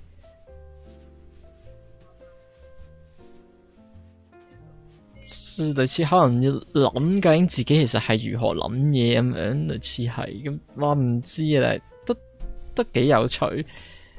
我唔知係點樣 interpret 佢咁樣講啦，就係我唔 sure 嘅啫。即係一個人對自己嘅理解都係一樣幾重要嘅嘢嚟嘅。咁可能佢對自己理解嘅 aspect 呢個講嘢就係可能多啲係諗嘢嘅模式係如何啊。自己諗嘢嘅模式都真係幾難去 describe 嘅，但我唔知即係佢對其他 aspect 自己嘅了解如何。嗱，我覺得呢啲都係一個都可以算係一啲有趣嘅 problem 嘅，即係你夠唔夠少 self-understanding？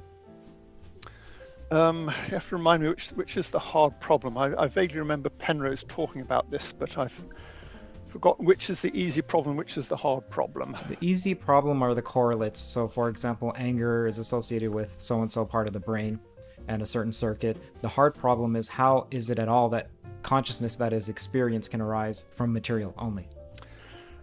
哇，好複雜。Yeah, this 我唔係太明啦已經。like all these questions in Douglas Hofstadter's books, and again, I've no idea. We have all these experiments, like suppose you simulate the brain by taking a trillion small computer chips and wiring them up exactly as the neurons are wired up in the brain so that it behaves exactly like a human brain. Is that conscious? And then you could go a step further and you could write a complete description of the human brain and what it's doing on a very big piece of paper. And is that piece of paper conscious? And if you erase bits of this piece of paper according to certain rules, thus simulating the action of the brain, is that piece of paper with all these things being erased repeatedly conscious? Because it's, in some sense, it's indistinguishable from a human brain. And on the other hand, it seems utterly ridiculous to claim it's conscious. I have no idea how to resolve this problem. What are some of your favorite mathematicians and physicists? Alive. Alive? Well, I think the one I like reading most is probably J.P. Serre. I mean, I don't work in his area, but he's so good at writing that I read almost, I try and read almost everything he's written because he's so. He's a number theorist? So good at explaining. Well, he's one of these really great mathematicians who moves around. So he's a number theorist. He's also an algebraic geometer. He's also an algebraic topologist, and he's also done quite a. Why have people bother whether they're self-conscious or not?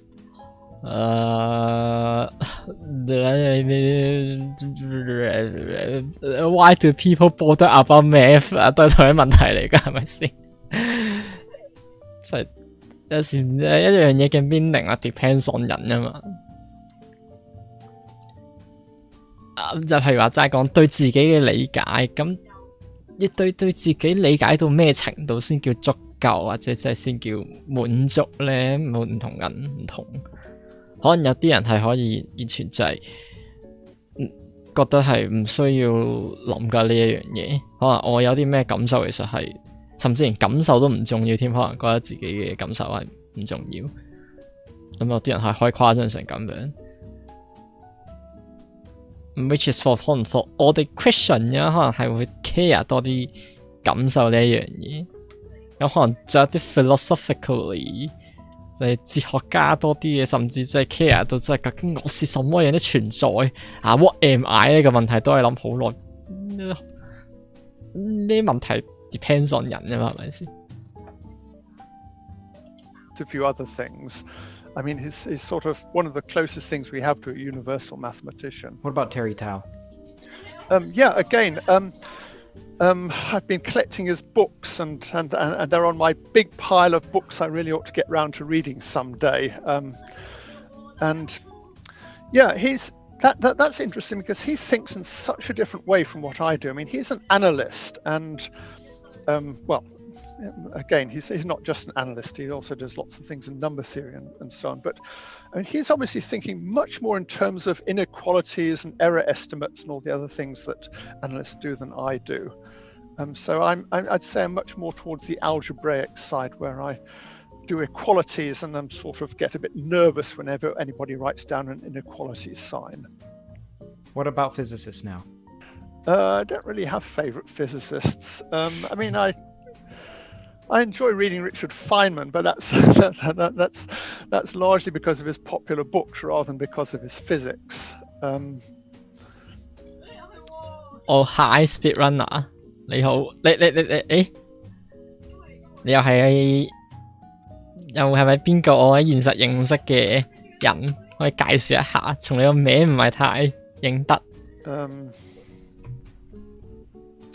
Who else? I read, Steven Weinberg has some rather nice books on quantum field theory, and yeah, I don't spend so much time on physics really. What are your thoughts on Ed Witten? Have you collaborated with him or met him? I've met him, and he's simply terrifying. He produced these fantastically brilliant papers, about one a month or something, and I don't know. I have no idea how he has the energy to do this, and it's a stream of endless good ideas that he comes up with. I mean, he came up with these Seiberg-Witten invariants, and they were almost a sort of minor side effect of something else he was thinking on, and they revolutionized some area in mathematics that he really had almost had nothing to do with before that. So he was just sort of revolutionizing the area of mathematics just as a casual side effect of something else he was doing. 一山高咁樣，我覺得個 Ed Witten 係邊個我唔係太知道，但係啲好高產量嘅數學家，定唔知 Physicists 嚟嘅。我諗起漫畫家都係有唔同類型，就諗起最近大家一個我哋圈內傳呢個叫做成個圈都好注目嘅一個富奸啊，終於復刊之其實未叫正式復刊，但係開咗個 Twitter 啊嘛，即係呢個全職獵人嗰個作者 in case 就係大家太後生唔知道，其實我都冇睇過嘅。總之就以前已經停咗刊好耐，最近又開翻 Twitter， 唔係開翻最近嗰啲開 Twitter， 然之後每日都去 upload 自己畫咗一個 page 咁，畫咗一頁啦，唔知一畫應該一頁咁樣啦，之後係秒速好似秒速啫，你只需要2日定3日時間，喺 Twitter 已經有200萬個 followers 咁樣，超癲，大家都可以望住佢嗰個期待，就算唔期待，即係我呢啲唔睇嘅都真係我都冇 follow 嘅，但係都會覺得幾有趣喎，食下花生先，真係無端端呢個咁樣傳奇人物去出翻嚟。幽遊白書，你年代嚟嘅咩？幽遊白書應該你阿爸年代嘅嘞喎，係咯。啱啱講到，我覺得富堅呢啲咧，又係一款就係都唔需要做好多嘢。你冇睇到正常嘅，唔係我哋年代，尤其咁耐冇 produce 過任何嘢。但係靠自己積蓄已經夠賺，或者一出翻嚟做嘢即刻可以賺翻一筆咁樣。但係有啲又好高產嘅漫畫家咁樣又係唔同類型。Let's get to the monster group. What are some of the applications of the monster group to physics? There aren't any. Are there conjectures? 你覺得好 expected 嘅 answer 睇到真係幾搞笑，即係即係我一直都有諗嘅，其實真係我一直 imagine 如果有人問我，即係啲數學其實有做緊啲數學有咩用？其實一個好 obvious 嘅答案就係完全冇用嘅，同你講啊，因為都係問佢就係佢得獎嘅範疇 monster group 係就係實際有咩用？我直接話完全冇用係。Pictures? Well, there's been some speculation. I mean, Ed Witten, for example, has some speculation about a connection between the monster and some sort of gravity theory, and that the mathematics behind the monster is quite similar to a lot of mathematics that turns up in string theory. So you can speculate that there's a connection, but no one has ever found any sign that the monster has anything to do with, you know, real everyday four-dimensional physics. There are some people who try to build physics off of the E8, and what has a dimension in 8 has an echo in 24, and then 24 is somehow associated with the monster. So then I'm wondering, can one base physics off of the monster group? I would write that off as a really crazy idea. I'm not saying it's wrong, I'm just saying it's really crazy. I mean, it'd be really nice if the monster group did turn up in physics somewhere, but as I said, there's no realistic sign of this yet, apart from the fact that both the monster and string theory use similar ideas. For people watching, just so you know, Professor Borcherds has a great YouTube series on teaching graduate level mathematics, and I recommend you check that out. Do you enjoy teaching? Or is it just your punctation? It's fun making these videos, except it's also kind of stressful because, I mean, I hadn't realized just how many errors I made in lectures. You know, you're lecturing and you don't notice anything wrong, and then suddenly when you put on the YouTube up, people are pointing out all these embarrassingly stupid misprints you made. And, you know, I guess I should just feel relieved that I'm not I sometimes think, well, thank goodness I'm not a doctor or a cop or something, because, you know, if a doctor or a cop makes a mistake, you know, there's someone dead and there are headlines and committees of inquiry. And when I make an embarrassing mistake, I get this polite note on a YouTube comment. So maybe I shouldn't complain too much about it. 真係佢我已經見咗兩段 video， 我已經自己講到明話，真係點講啊？即係佢話我唔會講明嗰個 constant 係乜嘢，因為即係 in case 我會計錯咁樣，所以就與其我真係寫錯，不如就我直接唔講啦，你自己諗咁樣，好似係類似咁樣然之後佢都有另外一個 Q&A 講過，其實佢冇寫 script 嘅，佢只係會將啲即係又係 point form 咁樣去將即係可能會講嘢用嘅 formula 講嘅嘢好粗略咁樣寫咗出嚟，所以好常都有啲 error。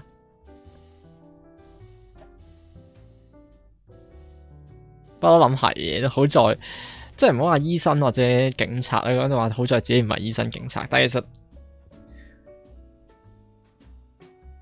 我諗其實真係對我嚟講，可能係我都 feel like 做老師呢樣嘢個，即係我自己俾自己嘅容錯率都唔係真係咁高。我覺得即係可能我覺得教唔好嘅話，會對唔住啲學生。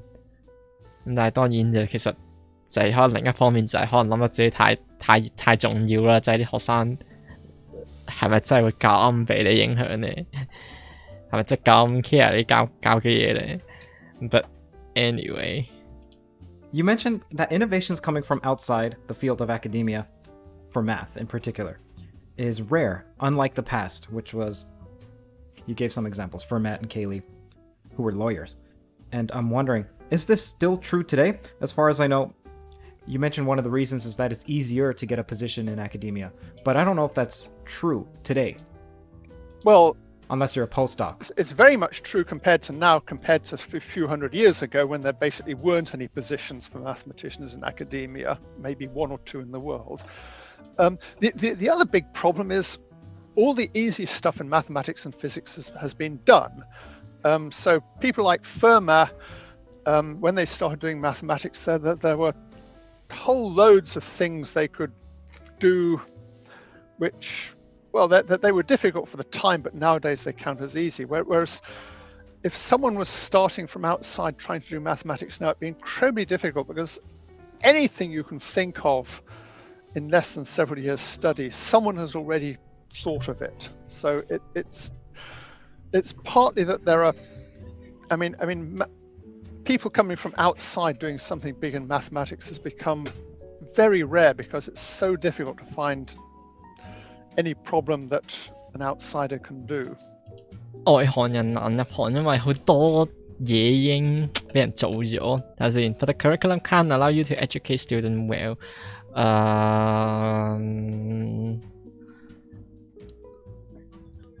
Define well 啊，何謂 well 咁樣都係嘅。即係起碼唔會係好似我想做到嘅嗰種樣咯。係咯，最起碼係咁樣。雖然我覺得可以大聲少少，我唔知聲如何，我驚我講嘢太大聲 ，compare to 個 video。嗱咁樣嘅聲線就還好，但我大聲少少講嘢，佢就會變咗紅色，唔知道啊！你話俾我知啊，如果太大聲嘅話。What advice do you have for outsiders who want to contribute to math, or at least study it at the graduate PhD level, but they're on their own? It's the pandemic. They don't have peers. Yeah. Much like yourself, you don't collaborate. So what advice do you have for them? 啊，邊有黐線佬會係佢無端端一個 outsider 想無端端讀數學啊？邊個會？我算啦，就係個人本身都係一個 outsider 嚟嘅。AI doing math 啊，係啊，佢都有講到，因為佢一個 Q&A 講到 4C 其實之後20年之後嘅數學係點樣咧？就係覺得應該其實好多 proof 都會俾即係電腦會做到好多 proof 咯。就算連 proving 呢一樣嘢都會俾電腦取代啦，有某一部分咁樣 kind of 係。If you really want to contribute something new, you need to find a relatively new area in mathematics. So every now and then someone has a new idea that breaks open a new area, and then it's like there's this dead whale theory. If you're at the bottom of an ocean, there's usually nothing to eat, but every now and then there's a dead whale comes down and everybody goes frantic eating it. And every now and then there's a really new area in mathematics, and if you can spot one of those and get in on it, then there's a lot to do. A typical example, a few years ago with things like fractals and chaos became really big things, and there was quite a lot to do. It's very hard to suggest new areas because if I knew about them, then I'd probably already be working in it or something. There's one thing I was thinking of that it might be possible to contribute that people who are not mathematicians might be able to contribute to, and that's artificial intelligence doing mathematics. So Google came up with this artificial intelligence program that could play Go or chess very well, and I'm pretty sure the people at Google programming this were not expert Go or chess players. What they were really good at was building an artificial intelligence system, and sooner or later artificial intelligence is probably going to get good enough to do serious mathematics. So that might be one thing to look at if you're an outsider. 所以係IT 仔可以為數學做貢獻啦。Get into artificial intelligence doing mathematics. I think there are not so many pure mathematicians looking at that now, and in a few years it might take off quite suddenly. So in some sense, let's say 30, 40 years from now, the computers will be better than us at doing mathematics. So why don't you be the puppet master behind the computer if you want to help the innovation? Yeah, exactly. At some point, did you ever feel like math and physics wasn't for you, either because of its difficulty or for some other reason? No, not really. It sort of never seriously occurred to me to do anything other than mathematics. I mean, maybe when I was 6, I thought it'd be fun to be a fighter pilot or something, but apart from that, never seriously considered anything other than mathematics or possibly computing as an emergency backup. What are your thoughts on the many worlds interpretation? Well, like I said, you have all these phrases like, maybe there are many worlds, maybe we're a computer simulation, maybe we're a cellular automaton. They don't seem to mean anything. So what's the difference between a many worlds interpretation and a non-many worlds interpretation? Well, there doesn't seem to be any difference. Okay, I'm going to get to some audience questions from Reddit. I think that modern geometry is overly complicated, as in, if you look at John Lee's introduction to smooth manifolds, you'll find that it has plenty of little lemmas and theorems that say very little. The content is little, but they're elaborate proofs. And I'm wondering if this inadequacy is due to basing the foundations of math on set theory, leading to very cumbersome frameworks for geometry. Do you sometimes feel that there should be a way to base mathematics off of some alternate framework, some topological geometric consideration that's less cumbersome? Well, there have been endless attempts to do this. I mean, what you have to remember is that set theory didn't become the practical foundations of mathematics just because someone decreed it. What happened early in the 20th century, people were trying dozens and dozens and dozens of different attempts to have foundations of mathematics. I mean, the Principia Mathematica of Russell and Whitehead, lambda calculus, and Quine, or however you pronounce his name, came up with another foundation of mathematics. And the reason we use set theory, because it was won out as being the most convenient one. And people are trying all sorts of things these days based on type theory or category theory. And again, none of them have really taken over from set theory. So set theory is sort of won by a sort of evolutionary process. People keep trying to modify things and taking the fittest one that survives best, and set theory is the one that has won out. So when you say set theory is clumsy and there are lots of problems to it, yes, that's true. But the trouble is everything else has even worse problems. I figure that when computers start doing mathematics, that it may be that they won't use set theory because some forms of type theory or something a little bit more computational than set theory may be a bit better. And in fact, there are about a dozen or so different attempts to find a good foundation for computers doing mathematics, and most of them don't seem to use set theory directly. But again, what we're seeing is an evolutionary process. People are going to try out all these different approaches, and probably one of them will turn out to be better than the others and take over. I find that when I talk to category theorists, they say the foundation should be category. Oh, that's nonsense. Category theory is a useful bookkeeping device, but the idea that it's the ultimate foundation is just silly. I mean, it's like, finite simple group theorists saying the ultimate foundation should be finite simple group theory or whatever. The problem is category is just not a primitive concept. You can write down axioms for a category, but there's, maybe you want to base mathematics on, say, an elementary topos, which is a special sort of category. Well, fine, you can develop mathematics inside an elementary topos. That's no problem.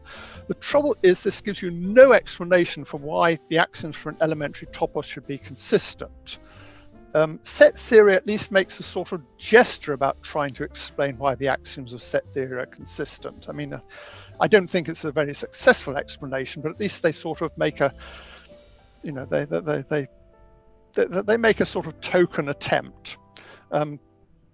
Trying to claim the foundations of mathematics are category theory, there's just no attempt to explain why the axiom should be true or consistent or whatever.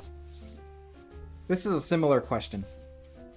I have always been interested in seeing whether we could develop an all-encompassing framework despite decades of seeing a proliferation of different set theories with all sorts of independent results. I know Hugh Wooden has been working on some Ultimate L research program, while others say pluralism is here to stay. People like Joel David Hampkins, who is a mathematical Platonist. What are your thoughts on this subject? Do you think mathematicians like Hugh Wooden and Peter Kullner may find success in developing an ultimate canonical model of set theory, or would you more closely align yourself with the multiverse view of set theory that Hampkins advocates for? I think, well, my views on this change every month or every year or so. So the current views is that my impression is very much that there are many different models of set theory and there's no ultimate model.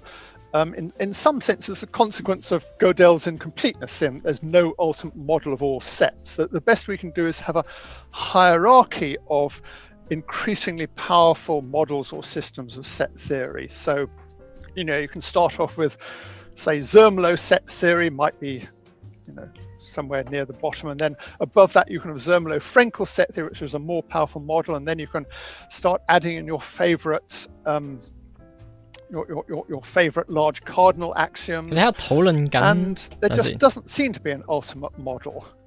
And I think it's unlikely that there will be. In fact, if there was an ultimate model, then you could just hit it with Gödel's theorem and point out there's an even bigger model that proves the consistency of your so-called ultimate model. 佢喺度討論緊，因為個觀眾問題實在太長，但係從佢答覆大概應該討論緊唔同一啲數學嘅 foundation 啦，譬如set theory 啊、category theory 同埋唔知乜鬼嘢咁樣嗰啲，其實我唔係太實際了解過係啲乜嘢，但係總之第一條問題講到其實 set theory 係最起碼即係依家最好用嗰一款 whatsoever， 但係總結就係我唔係我最有興趣知嘅一啲嘢，搞到我個 attention span 開始下降。有冇啲有趣少少嘅問題？睇下先 ，intuitions, finitism, computational logic。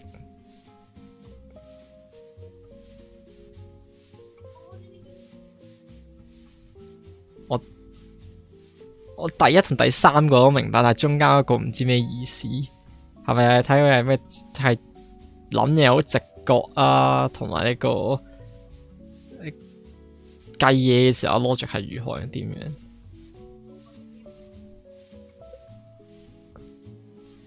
其實真係佢好呢個訪問都真係幾長喎。我 assume 佢其實唔係 cut 咗好多啊，個主持都真係一個問題問完，就係佢答完之後就直接問下一個，都成2個鐘頭，可能都 occupy 咗佢成2個半鐘頭喎，都幾誇張，2個半鐘頭，係問問題啊，幾癲，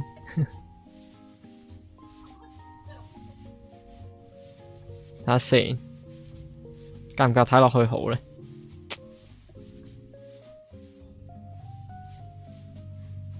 你 not in the mood 有冇有趣少少問題？睇下先。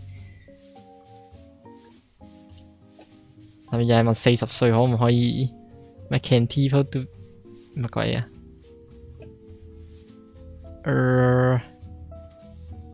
？Can people in their 40s understand advanced math？ 又係呢啲問題，啲 repetitive 重複嘅問題又其實可以 pass 咗佢。Unreasonable effectiveness of mathematics。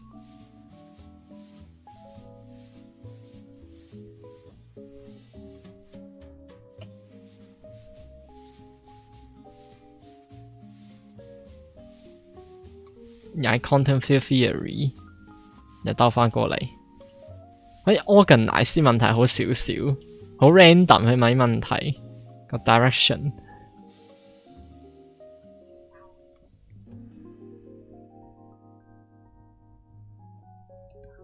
聽咗幾個啦，聽咗幾個都開始冇趣有，我哋今日就收工。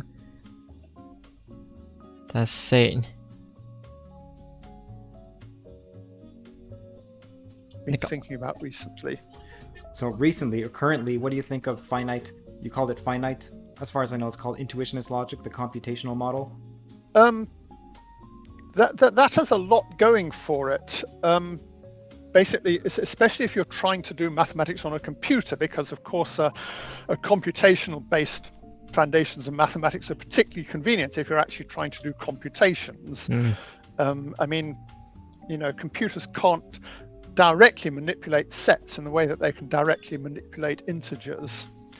The only trouble with the finitistic foundations of mathematics is they're very restrictive and it's time necessary. Boris Costello wants to know your take on the unreasonable effectiveness of mathematics in the natural sciences.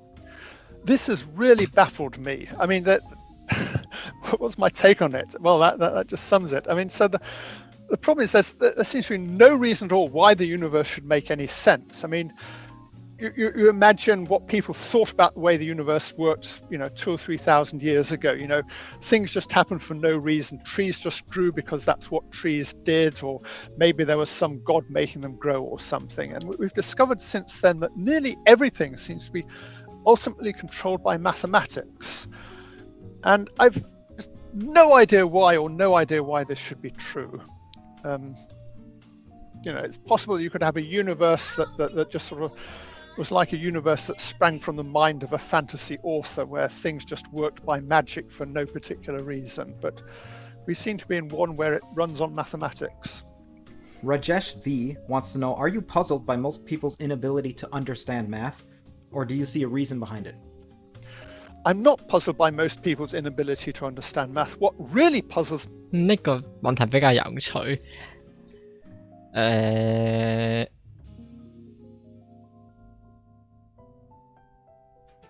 我自己喺度諗緊啲問題度，我會覺得點樣？但係總之嘅問題就問，會唔會覺得即係好困擾？點解有啲人係唔明白數學咁樣？我諗就算做數學最叻嘅人都唔會唔明啲人點解唔明數學啊！因為其實說實話，我相信對數學人自己本身其實學數學呢樣嘢都唔係話一件容易嘅事情，即係有時即係especially for Borcherds 佢都有講到，其實就佢有啲嘢係真係睇勁耐都睇唔明啊，算數啊，唔睇啊咁樣，所以應該唔出奇。但係佢啱啱講到話，但係佢會 puzzle 啲咩？睇下先。To me is the fact that anyone can understand math at all. I mean, from a point of view, if you're an evolutionary psychologist, you can pretty much prove that no human could possibly do mathematics because, think about where we evolved. We were running around on probably the African plains being... 好似佢喺 Q&A 呢有講過同樣嘅嘢，反而最 surprising 嘅係點解人會明白到數學啦？即係佢嗰陣時講嘅例子係其實即係喂人就係其實本身就係我哋其實需要避獅子避老虎咁樣，呢啲係我哋嘅本能嚟㗎嘛，係咪先啊？所以其實好多嘢人識做都唔出奇嘅，運動、跑步、就煮嘢食呢啲嘢識做唔出奇，但係數學根本係對你生存係冇任何用處嘅嘢，點解人可以做到數學咧咁樣啊？你識數學最大用處就係你俾獅子老虎食咗咯，就係做咗阿數之後太沉迷之後俾嘢食咗咁樣。點解人可以明白數學咧？反而呢樣嘢先至最神奇。Being chased by leopards or tigers or something, and if you get someone who, stops to wonder about large cardinals, well, 10 minutes later they're going to be passing through the digestive system of some large carnivore. I mean, the mathematics gene should have been wiped out by high evolutionary pressure. So, why do humans get interested in mathematics? This is what's difficult to explain. What's the longest time you've thought about a problem before finding a solution to it?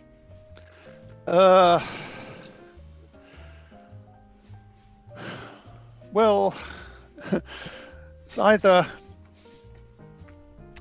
I think, let me see, moonshine conjectures were probably about 10 years. I might be able to give you about 40 years, only I don't know whether I've actually solved the problem yet. So somewhere between 10 and 40 years, depending on whether the problem I'm currently working on works out or not. Is the problem you're currently working on a monumentous one? Is it one that people would recognize if you were to say it by name? If I were to state it by name, everyone would think I'd gone completely mad. So I'm not going to say anything more about it. It's about God, isn't it? I said mad. I didn't say crazy. What do you think of Ramanujan, a self-taught math genius? This is just, I'm just overwhelmed by it, because he did something that I thought would have been almost impossible, that he managed by his own unaided efforts to turn himself into one of the greatest mathematicians. And you look at what he was growing up in. He was growing up in extreme poverty, and I mean, even surviving in those conditions would have been as much as most people could do. And to do this phenomenal mathematics, I just cannot imagine how he did it. Ramanujan himself said that, how did he get his mathematical formulas? And he said he got them in dreams from some goddess or something. And I can't actually think of a better explanation. I mean, it's almost miraculous that he managed to do this. Right, some of the formulas are so arcane and so... 呢個拉馬魯金的確係，但我知道佢嘅出身係即係一開始係完全冇受過正規數學教育，係完全自學咁樣啊嘛。但佢又講多啲，其實即係佢完全係拉馬魯金係本身一開始出世係超窮到連生存都係有問題嗰種窮咁樣，但係竟然係可以喺咁嘅情況之下都可以。即係可以自己學數學學到咁成功咁樣，然之後拉馬魯金話咩？即係佢所數學嘅 insight 都係其實係份佢嘅神俾佢啊嘛，但係講到係發夢嘅時候神去俾 insight 佢咁樣，即係 Borcherds 話除咗呢個解釋之外，我諗唔到其他更加好嘅解釋點解拉馬魯金可以有佢呢種成就。Esoteric that you wonder how can you come up with it without deriving them, and they would just pop into his head and they would turn out to be true. Well, I don't know. I think he was fudging a bit then. I think it was. Some mathematicians have a bit of a desire to keep their methods to themselves a bit, and maybe Ramanujan was doing that to some extent. But I really don't know. I mean, I've looked at some of his papers and books, and I just cannot imagine how he thought of them. I mean, some of his formulas you can prove by using techniques that Ramanujan didn't know about. I mean, it's kind of notorious that Ramanujan never knew complex analysis, which is a very powerful method for evaluating integrals. But somehow he never seemed to feel the lack of it. He was able to do by real variable methods what most of us need complex variable methods to do. So somehow he just got really, really, really good at real variable methods in a way that almost nobody since has managed to equal. Bob Bobbity says, thanks for the Q&A. I'm just wondering if you plan on continuing your number theory series. Yeah, if you're talking about my YouTube channel, I'm not really planning to, but I'm not planning not to. It's just sort of topics just turn up at random depending on what I feel like and what people vote for and so on. So probably if I keep going, number theory will probably continue. I requested to you over email for you to start a series on quantum field theory. What are the chances of that? Not all that high, because I had a sort of bad experience with it. Like I tried to understand it and invested a few years and felt I'd really it was like really hitting a concrete wall. When you read quantum field theory books, virtually every one of them tackle the problem differently. Unlike mechanics or quantum mechanics even, I would be so curious to see how you tackled it. Well, so 佢咧承認咧，當我做到一個 quantum field theory， 其實 quantum field theory 同埋 quantum theory 有咩分別唔係太清楚，應該冇讀過 quantum field theory， 但係我唔知係究竟係去到 physics 嘅時候，佢開始有啲 confusing， 係真係 especially 係 quantum field theory 呢個範疇先至開始唔明 physics， 唔知即係始終因為 quantum theory 本身。唔知有個 physicist 講過話，就係如果有個人話佢其實明白 quantum theory 講啲咩，其實佢即係我 rephrase 一次先。有 physicist 有個物理學家話，如果有一個人 claim 自己明白 quantum theory 嘅話咧，咁其實嗰個人咧係完全唔明白 quantum theory 嘅，類似咁樣嘅一句句子。所以唔明 quantum 嘅嘢就係好正常。When you say differently, I think you presumably meaning there are lots of different approaches, like you can do it via operator algebras or via perturbation theory or by trying to make sense of infinite dimensional integrals or by doing topological quantum field theories or whatever. So there are all these different approaches, and what they all have in common is that none of them really work. So I was looking at all of them and couldn't really make much progress on any of them. So I mean the one that people have that's been most successful is the perturbation theory approach. I mean, this is sort of what physicists actually use to calculate numbers that they check in their experiments. But again, perturbation theory produces these divergent infinite series, and to make sense of them you cheat. You just take the first few terms, which makes no mathematical sense, and I was never able to figure this out. So you see an arbitrariness as to when they choose to cut off? Well, maybe physicists who know more about this would say it isn't arbitrary, but as far as I can figure out, there didn't seem to be any very good reason for stopping at some point rather than another. I mean, I guess you can stop when the terms start getting big again, but that's sort of mathematically very unnatural. JA524309, that's the username, says, I'm curious why you think memorizing proofs is useless or less useful than doing calculations. Could you elaborate? I should say, I agree with some of your other remarks, e.g., there not being a best proof of any particular theorem. That was when you were asked about the book. I was watching a talk by Barry Mazur the other day, and he spoke also of how different proofs can sort of allude to different possible generalizations of the same problem, which may or may not necessarily themselves be able, which they may not be able to unify. Yeah. Hang on, sorry, that was... Yeah, let me just read the first part, because I believe the question is... I got confused by having two questions. I'm confused. I'm confused reading it. Okay. I'm curious why you think memorizing proofs is less useful than doing calculations. Let's do that. Let's do that part first. I think this is one of the things that probably varies from person to person. So people have very different styles for learning things, and maybe for some people memorizing proofs is a useful thing. I'm just saying, for me personally, I never found memorizing proofs to be very useful. That's mainly because my memory isn't as good as some people's. I mean, I've noticed that some people have incredible memories. I mean, they can sort of read a book and basically recite it back word for word. So von Neumann, for example, could do that. And maybe for people like that, they can memorize proofs. But for me, at least, I could memorize a proof if I put a lot of effort into it, but it would be, there's what economists call an opportunity cost. My time is actually more productively spent doing something else, because I seem to understand things better by actually doing calculations with examples. So I guess my answer only applies to me and doesn't necessarily apply to other people. You mentioned learning styles. Yeah. Okay. So what are some of the different learning styles, and how does one figure out their own, the one that fits for them? Well, for me, learning is very, very much.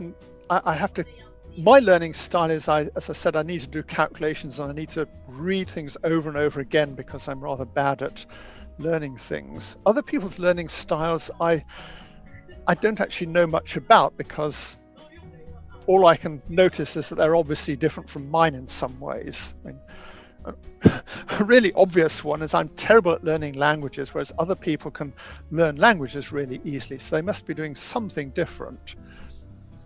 Do you have a philosophy of mathematics, and if so, what is it? Philosophy of mathematics. Well, this is like the question about what the right foundation should be. And as I said, there are several underlying philosophies. So there's finitism, where you think everything should be computation, and Platonism, where you think everything exists in some mystical realm, and there's formalism, where it's just a game you play with rules, and I'd say I sort of kind of oscillate between them, or maybe amalgamate them all. I mean, they all have some good points and some bad points. So I don't really have a single philosophy. I just sort of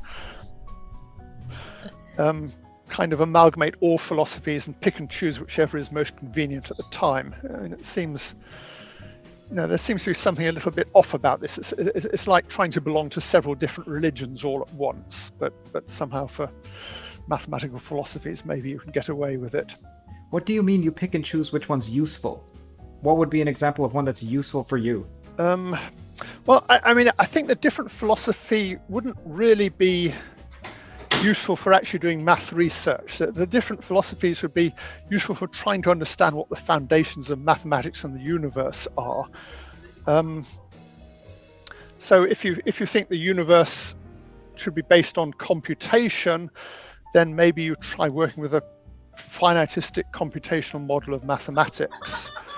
If you're trying to understand some deep, complicated theorem, then it's very difficult to prove these theorems in a finitistic model. So you may have to sort of switch to a more Platonic model where there is, you assume the existence of very strong constructions like the power set of a set.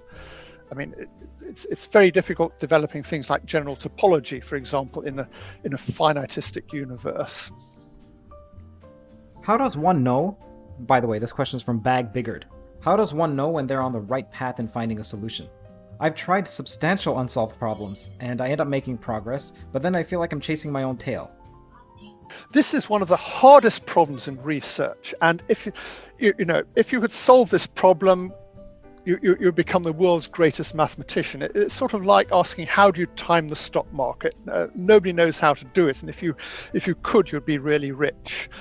It's this question of knowing what the right solution to a problem is, the right way to solve a problem is, and I mean, this is in some sense the hardest part of research, trying to figure out whether you're on track or not. I heard a story about there was this mathematician called Nagata who was, half his work was proving these amazing theorems, and half his work was proving these stunning counterexamples to theorems. And the story I heard was that, every morning he would try and prove a theorem, and every afternoon he would try and find a counterexample. So one or the other would work out. So he had both bases covered in some sense. He didn't need to know when he was on the right track, because he was trying all possible tracks simultaneously, and just found out which one worked by trying everything.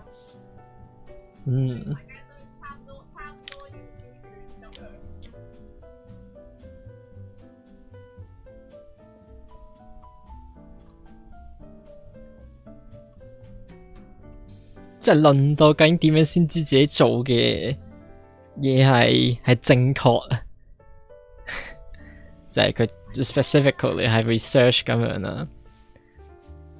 就係呢個佢話呢個問題係非常之難到，其實就係如果你知道你做緊嘅嘢係正確，其實就 imply 緊其實你知道什麼是正確。That what professor told us to answer true or false questions。嘛咁就係佢，如果你 professor 喺試卷度問你 true or false， 梗係 expect 你知道個 true 係究竟係 true 嘅係啲乜嘢啊嘛，係咪先？大家就 research 係好時候就你都唔知道你想證明嘅嘢係真定假咁樣。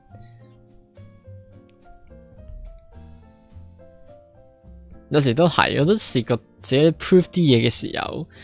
之後 proof 到中間會覺得即係發現好似有少少 lost track 咁樣，然之後試下諗下係咪真係啱咧？又諗下啲 counter example， 之後發現原來係錯嘅，原來有 counter example 嘅，咁就可以拜拜啦咁樣。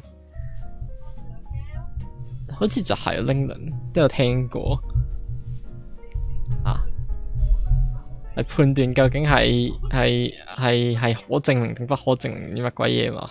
唔記得。Teham asks, can you explain Langlin's program, and does it have any connection to physics? No, yes. Langlin's program, if you had to say it in one sentence, it would say that automorphic forms on groups have something to do with representations of Galois groups. which sounds like this obscure technical stuff. But rather amazingly, an awful lot of problems in mathematics turn out, if you go very deep into them, to be related to the Langlands program. For example, the classic example of this is Wiles's proof of Fermat's last theorem was essentially using this idea. Does it have anything to do with physics? Well, some of the more recent work on geometric Langlands is using ideas from quantum field theory, so I can give you a definite maybe on that one. There are certainly some ideas that turn up in both Langlands program and physics. Whether or not there's any more direct connection, I don't know, but it wouldn't surprise me. Langlands program seems to be one of these things that turns up almost everywhere if you go really deeply into something. And you mentioned that you're extremely interested in learning more about it. I've been so for decades, and there's just so much to learn. I mean, Langlands program seems to be the ultimate black hole for what you need to learn in order to understand it. Like there are several very deep subjects like representation theory and algebraic geometry, which are themselves notorious for how much you have to learn to get into them. And Langlands program sort of subsums all of these. You need to know algebraic geometry and representation theory and a lot of hard analysis. So it's more or less, it's almost like it's every hard area of mathematics all combined into one. Well, you do have a course on representation theory and on algebraic geometry. So you should have some advantage there, no? These are just scratching the surface of what you need to know. The representation theory I've put on is just finite groups in characteristic 0, which is the easiest example. It's not quite trivial, but it's the really easy part of representation theory. Langlands program, the groups become infinite groups, the representations become infinite dimensional, everything becomes far, far more complicated. Just Us Perths asks, how can a person who's self-studying deal with gaps in knowledge? When I get stuck on a new concept, I'm often unsure exactly what it is that's preventing me from understanding it. And in other words, I don't know what I don't know. Well, one thing you can do these days is there are lots of math discussion groups on things like Reddit, and you can just try asking. I mean, you may have to poke around a bit to find the right sort of... 哎呀，點解我哋仲喺 Facebook 問呢？其實喺 Reddit 問都 OK。我 down 咗 Reddit，我冇點樣用過 Reddit 佢個 math 嗰個 subreddit，的確可以用。Math discussion group that will answer whatever level of question you're asking. Some groups, I think if you search for math overflow and math stack exchange, these are where you can ask questions and you'll quite often get serious answers from mathematicians about them. Stack exchange 都係。 People watching, please ask any further questions because I'm going to end this at some point soon. But make sure your question is asked in such a way that if I read it verbatim, it makes sense because I don't like having to parse them in real time. And just one question at a time because my short-term memory seems to be getting worse and worse. Yes, just keep it at the length of one sentence, one 14-word sentence. Okay. What have you been reading recently? Let's say non-fiction and fiction.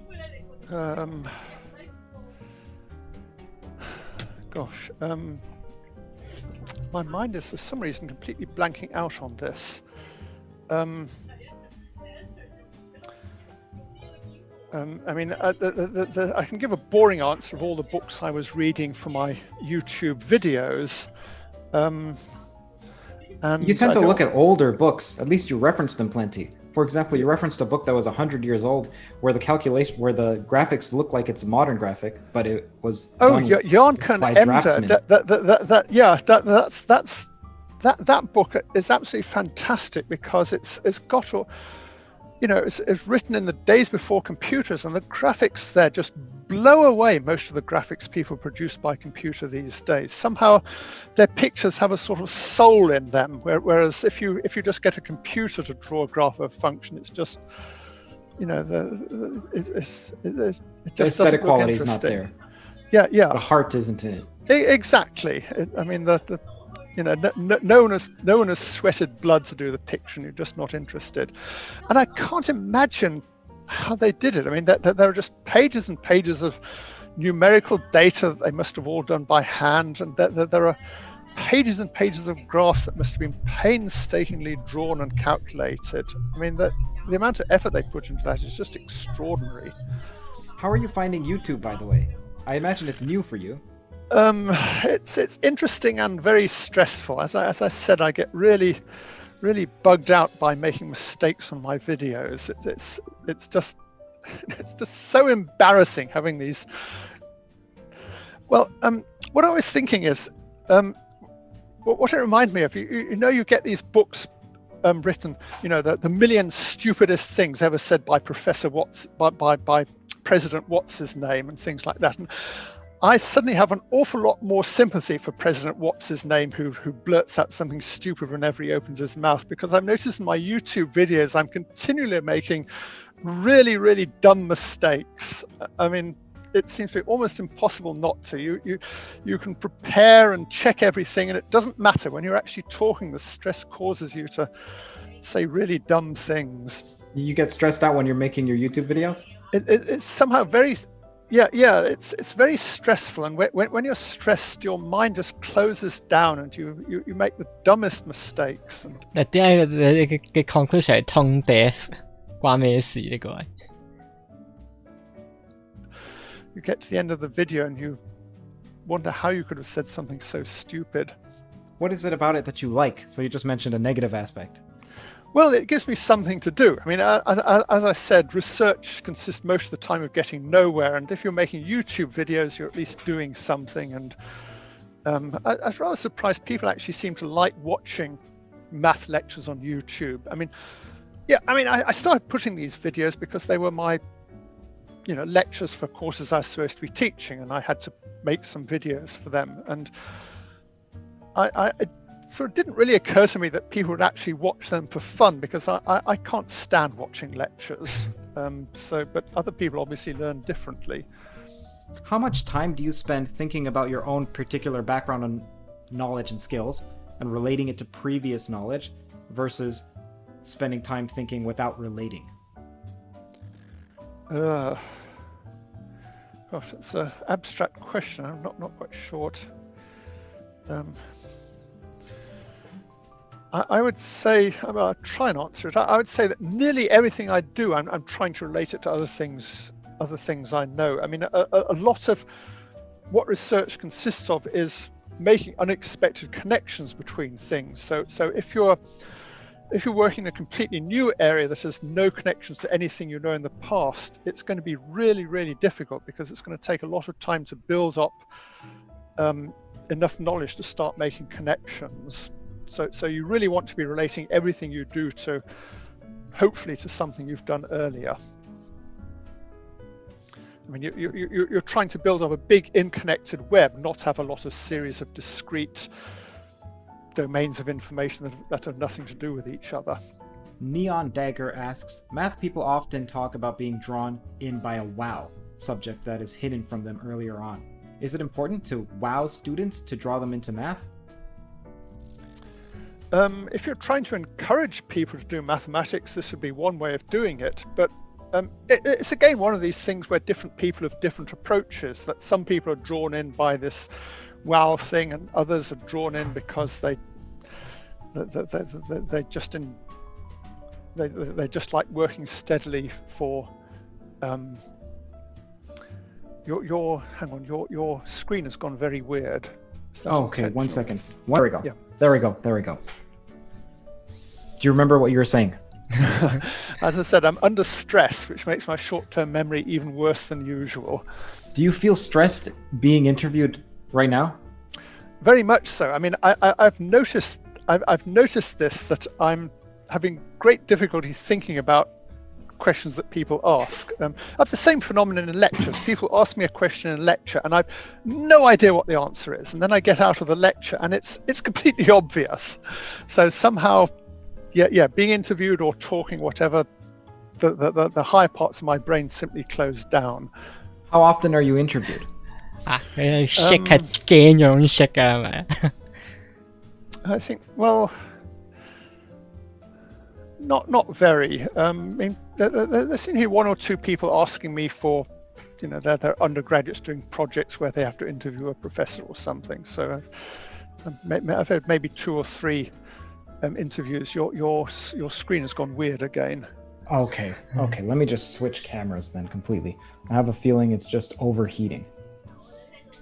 Yeah, I was looking, just so you know, I was looking for interviews of you, other people doing podcasts with you, and I couldn't find any. Okay, what's up with Goldbach's conjecture and why is it hard to crack? I don't really know why it's hard to crack. It's people have got very close. I think there was a this isn't my area, so I may have misremembered. I think there's a Chinese mathematician, maybe Chen or something, who managed to get very close. So Goldbach's conjecture says that every even number is the sum of 2 primes, and you can get quite close to that with a lot of work you can prove that every even number is the sum of a prime and a product of 2 primes.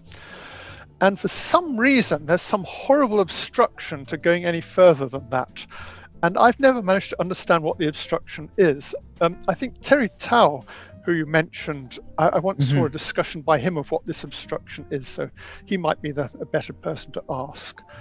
And again, we can prove that every odd number is the sum of 3 primes, so we've got 3 primes instead of 2 primes, so we've got very close to it. But again, there seems to be this weird obstruction to pushing that last little step. So, as I said, it's not my area, so I don't know exactly what this obstruction is. Elham Ramanhi, or Rahamhi, asks, what advice do you have for someone in their 20s trying to learn math? I know variations on this question have been asked before already. Well, go for it. I mean, it depends very much on how much time you can spare to put into it. I mean, people in their 20s are quite often trying to have their career starting up, so may not actually have a whole lot of spare time. So I'm probably just repeating the answer I gave earlier, but my advice would be to find something you're really interested in, and my usual suggestion for that is something like modular forms, which is but that's the area I found particularly striking. I just wanted to conclude by saying thank you. I appreciate you being generous with your time. I watch your videos, I gain from them, and I'm pretty sure plenty of the audience from this channel will gain from it as well. Yeah, well, I'm sort of I think having interviews like this is really good practice for me, since I'm, as you know, as I'm sure you observed, I'm rather nervous, not very good at them. So, well, just so you know, I'm extremely nervous as well, and partly one of the reasons I have to go urinate is because I urinate when I'm nervous. It didn't show. Yeah, I was thinking how calm and professional you looked. No, I'm absolutely. Thank you. I'm absolutely not professional. I appreciate that you would even give me a modicum of that. I'm extremely introverted and I have social anxiety. It's just that I've had to train myself to overcome it to some degree. 好似已經緊尾咁樣，但係仲有成半個鐘頭。Well, there's some people who are really extroverts. Oh, there are plenty of people who are extroverts. Just so you know, it was somewhat ill-advised on my part to speak to you, because usually I ask a professor, can I speak with you 6 to 8 weeks from now? And then they'll say yes or no. And then I have 6 to 8 weeks to look up their corpus of work and make notes and ask them somewhat challenging questions or technical questions for furthering my understanding, basically trying to get in their head. I'm not trying to disprove or have a contentious interview at all, just trying to understand. And for this one, I messaged you on Monday. I believe you said yes on Tuesday. And then I had 1 full day only this week to go through your entire work, and I could barely get through the overview of the proof for the monstrous moonshine conjecture. Well, so, I think you're way ahead of most people on that. The surprise is not that it's hard to understand. The surprise is that we can understand it at all. I'm much more algebraic, far more algebraic than I am geometric, and I dislike when people show group theory at first with the Rubik's Cube or with the triangle, because to me, I'm just thinking there are far more symmetries than what you've just shown. So someone will say the triangle has 6. It may have 8, I don't know, but whatever. Then I'm thinking, yeah, but isn't there also the symmetry of, let's say you invert the thickness of the line and then bring it back? So is that not a symmetry? Or is there not a symmetry of inverting the colors and then bringing that? Like, why are you choosing that? Just show me the axioms algebraically. I understand that. Yeah, well, yeah, but I think that it's the usual problem that you can't give a presentation of group theory that satisfies everybody because people's learning styles are so different. Some want to see the axioms, some want to see examples, and so on. Were the questions okay? Yeah, except the ones where I kind of got stressed out and couldn't think what to say. I mean, sometimes I think there's one weird one. You were asking me what I had been reading recently. My brain just completely froze. Yeah, I find that happens for me as well. I was actually thinking about that. I'd read somewhere where someone was saying, well, that they'd asked people what they're been reading recently, and some people were unable to answer with a single book as an example of how illiterate people were. And I was thinking to myself, well, exactly the same is happening with me. I just can't think of anything I've read in the past day. I just couldn't think of anything at all, even though I've looked at several books. Yeah, I'm just hoping I didn't say anything that's going to get me condemned on the internet. There seem to be too many cases of people who inadvertently say something harmless which turns out to be a code word for some horrible crime. See, many mathematicians, physicists too, they have a difficult time with answering questions that are ambiguous. And for me, well, me too. I mean, whenever there was you probably noticed me freezing up every now and then with one of these more general questions. Right, and I would freeze up too. But the difference between me is that I have an artistic side. That's the filmmaking side. That's the stand-up comedy side. So in a sense, that's almost like you deal with ambiguity as your regular milieu. So for me, I don't have too much of a problem with it, and I find that much of the, I don't know if you'll agree with this, but I've heard this said that much of the solution comes from specifying the problem. And so I wonder how much of, let's say, is an ant conscious, or what is consciousness, and so on and so on. How much of it is the solution is just, well, how do we define it properly? Yeah, well, and this seems to be the cause of half the problems in philosophy. They're arguing about something that simply hasn't been properly defined. Possibly you could say the same about religion too. Yeah, and then some will even say that actually it's the opposite. The problem in religion is that people are trying to define it, and it should be left implicit. Possibly, yes. I mean, it's like me backing out of your question about God by saying I didn't know how it was defined. That's everyone. Well, that's not everyone, but that's most mathematicians, most physicists. And that would be me prior to 2 years ago. Yeah, so, well, mathematicians are sort of actually trained to have things well defined before you start discussing them, of course. But see, sorry, I wanted to speculate around that, because I wonder how much of it is not that they don't like that it's somewhat meaningless, quote unquote, but that because it's meaningless, they're afraid that what they will say will then be used against them in some foolish, like, oh, you're imbecilic for saying so and so. And it's more about the fear of commenting on what's vague and saying something foolish than it is about commenting on it at all. And the reason why I say that is because in our everyday life, like I mentioned to you, we do use the word game and chair and I, but those are actually ill-defined. Like, what is a chair? Maybe it's something to sit on, but then you get stumps. And then, but what is I? The more you look at I, what defines I? And you know, there's various. Well, yeah. I'd say everything is ill-defined, but some things are more ill-defined than others. So chair, I will normally know whether something is a chair or not. Whereas something like God, I've just no idea. It's much. I mean, chair and God may both be ill-defined, but God is a lot more ill-defined than chair. Before we were talking about Ramanujan, and you mentioned that when he said that he got his ideas from his prayers, his visions, meditations, and so on, that probably he didn't. He had a secret mechanism that he wasn't revealing. And I'm curious, do you have a secret technique to mathematics that you don't reveal? No. I don't know about Ramanujan either. I'm just sort of guessing that maybe he was giving an answer to a slightly silly question. I mean, it's as I said, it's just very difficult to analyze your own mind and figure out where ideas are coming from. What do you think would be the implications if Ramanujan did indeed get his formulas inexplicably from his visions and so on, from a goddess or god? Well, I think that would just be his explanation of explaining what's going on in his subconscious brain. I mean, here we call it subconscious. Other cultures might call it a vision from a goddess. I mean, they're both ways of saying we have no idea what's going on. You mentioned before that modular forms are a field that you find to be the most fascinating or provocative or stimulating. I don't recall which one of those adjectives you used, but why is that the case? Well, so what modular forms do is they seem to turn up in all sorts of areas of mathematics that appear to have nothing to do with modular forms.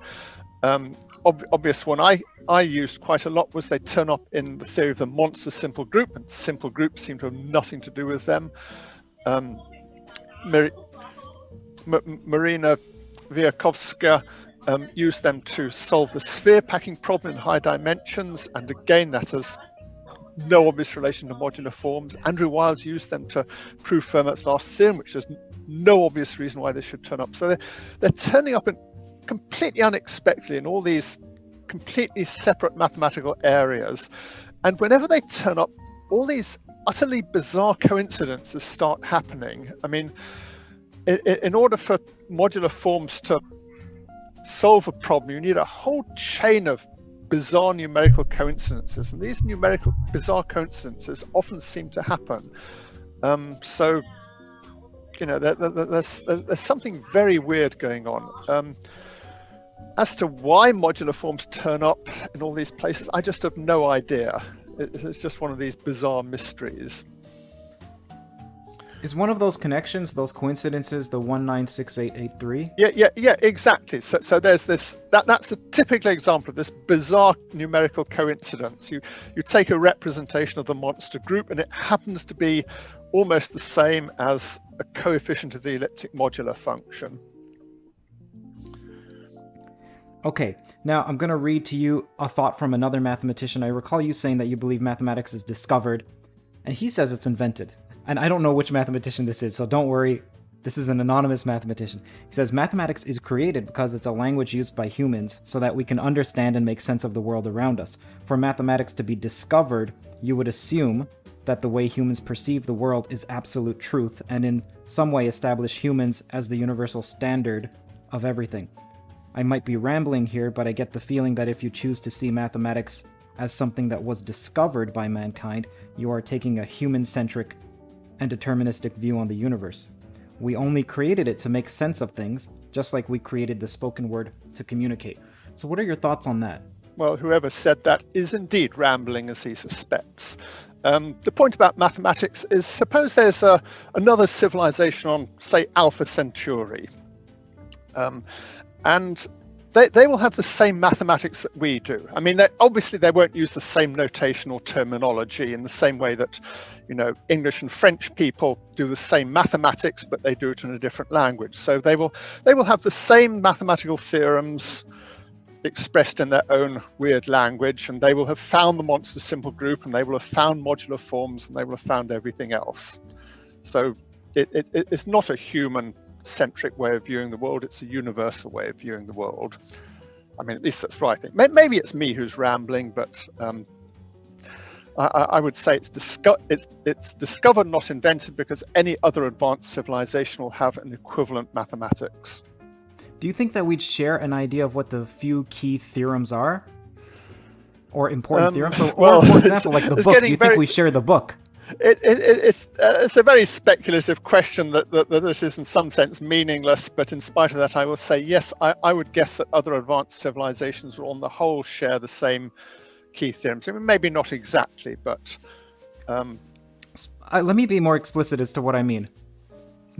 Let me be more clear. What I meant was that they would have the same idea as that this theorem is a key theorem. not that they would share the same theorems, it might just be one line as a lemma, but we consider it to be a holy grail, and they would also consider it to be something of profound I think importance. there'd be a lot of overlap. I mean, even between different. I mean, there are different mathematical. Before the world sort of became unified, there were different mathematical cultures, like the Greeks and Indians and Japanese all had slightly different approaches to mathematics, and they weren't exactly the same on what they agreed were the central theorems or approaches to the subject, but there was a lot of overlap. Yeah, I recall someone's estimation for pi was 4. I don't recall which time or which spatial location. Yes, there have been some very weird estimates for pi. Okay, so Tori Ko says, what does he enjoy or find meaningful about math? Well, I like it because it's really describing how the universe works in some very fundamental way. I mean, as I think I mentioned earlier, the universe seems to be running on mathematics in some very deep sense. That physics, like the Standard Model or general relativity, is really just an application of mathematics. So when you're discovering something new in mathematics, you can think of it as being discovering something new about the way the universe is working. So to me, when you say that, if I didn't have any context as to who you were, I would have thought you were either a theoretical physicist or a physicist in some capacity. Why is it? Do you think that math somehow has a more direct access to the mechanics of the universe than physics? No, I mean mathematics has access to the way the universe works through theoretical physics. I mean, theoretical physics is the interface between mathematics and the actual physical world in some sense. I mean, not all mathematics seems to have a direct relation to the physical world. I mean, no one's found the monster simple group in our four-dimensional universe yet. But there's a lot of overlap. I mean, it's quite hard to find an area of mathematics which has nothing whatsoever to do with the physical world. What type of mathematician would you consider yourself? A pure mathematician? If you have to divide mathematicians up like that, then I guess I count as pure rather than applied or a physicist. I mean, as I said, I sort of tried doing theoretical physics a bit, and that didn't work out so well. So, is that the only reason why you abandoned theoretical physics in favor of pure mathematics? Because you just had a difficult time, or is there some other reason? It seems to be a perfectly good reason for abandoning something. Harish Chandra apparently did the same. He started off as a theoretical physicist and switched to mathematics because he found it too difficult. Okay, Tori Ko, the same person, says, what does he think about biology, psychology, philosophy? Do you think that you would gain as much of a sense of understanding by exploring those fields? Again, I have the caveat that I don't actually know a lot about these fields. Biology, I tried reading some biology textbooks, and they're incredibly scary. And you read a biology book on the way that a cell works, for example, and it's perfectly obvious that a cell can't possibly work in the way it describes it. It's just so complicated that the way cells work is so complicated and bizarre. It's very hard to believe it exists. And I'm sort of worried that if I read a biology book, the universe will suddenly catch up with this and I'll drop dead. So I think biology is a bit dangerous to study because it seems so incredible. Also, just so much of it. I mean, I just hadn't quite dawned on me and just how horrifically complicated cells are.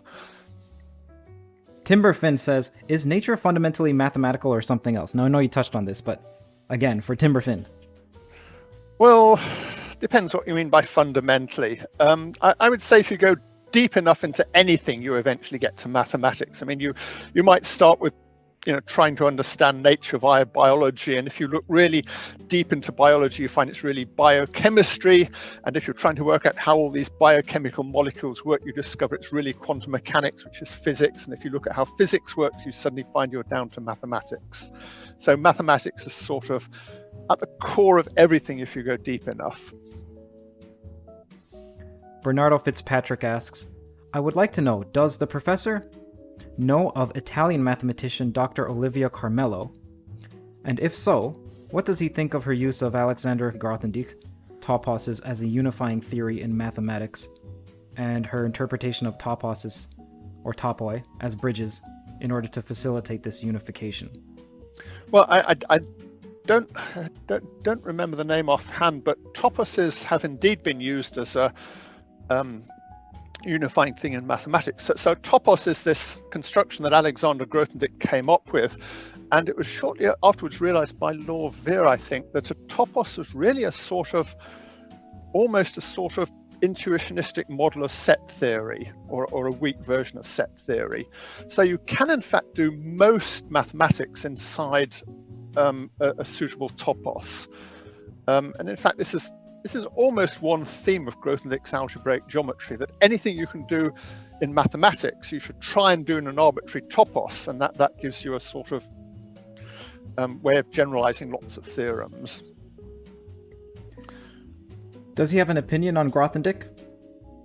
I'm just overwhelmed by him. I mean, there are a lot of great mathematicians. I sort of think, well, you know, I could have proved that guy's theorem if I'd just been a bit smarter or worked a bit harder. And then there are other mathematicians, I look at their work and I realize there's just no way I could possibly have done that, no matter how hard I worked. And, you know, Grothendieck's one of them. And, you know, there are a few others, like John Thompson's work on finite groups I could just never have done. And, you know, Andrew Wiles's work on Fermat's last theorem I just couldn't possibly have done. So he's one of the ones who just, I have to admit, they're just way out of reach of anything I could ever have done. Have you met Wiles? Very briefly, once or twice. Okay. Many people, this comes from Peridot. Many people decide that they're more analytical than algebraic, or vice versa. Can he expound on a bit on why he personally finds inequalities unappealing as opposed to equalities? This goes back to our previous conversation. Oh, they're not unappealing. I like inequalities. It's just that, you know, I just don't, what's the word? They're too messy? I just haven't got them unwieldy. Completely internalized. I don't have a good feeling for them. The reason for this, I don't know. I think it's probably just a matter of practice. I've spent a lot more time thinking about algebra and equalities and so on. And presumably if I'd spent all that time thinking about inequalities, I would be the other way around. I mean, I think the difference between mathematicians who are more algebra and mathematicians who are more analysis is very much what they spent most of their time practicing. And the last one is from the same person, Peridot. He says, for the ABC conjecture question, can you please allow him to be as super detailed as he possibly can be? And if he says he doesn't know much about it, ask him why he thinks it hasn't triggered his curiosity. I'm assuming there was a previous ABC conjecture question, but I can only conjecture as to what that conjecture question was about.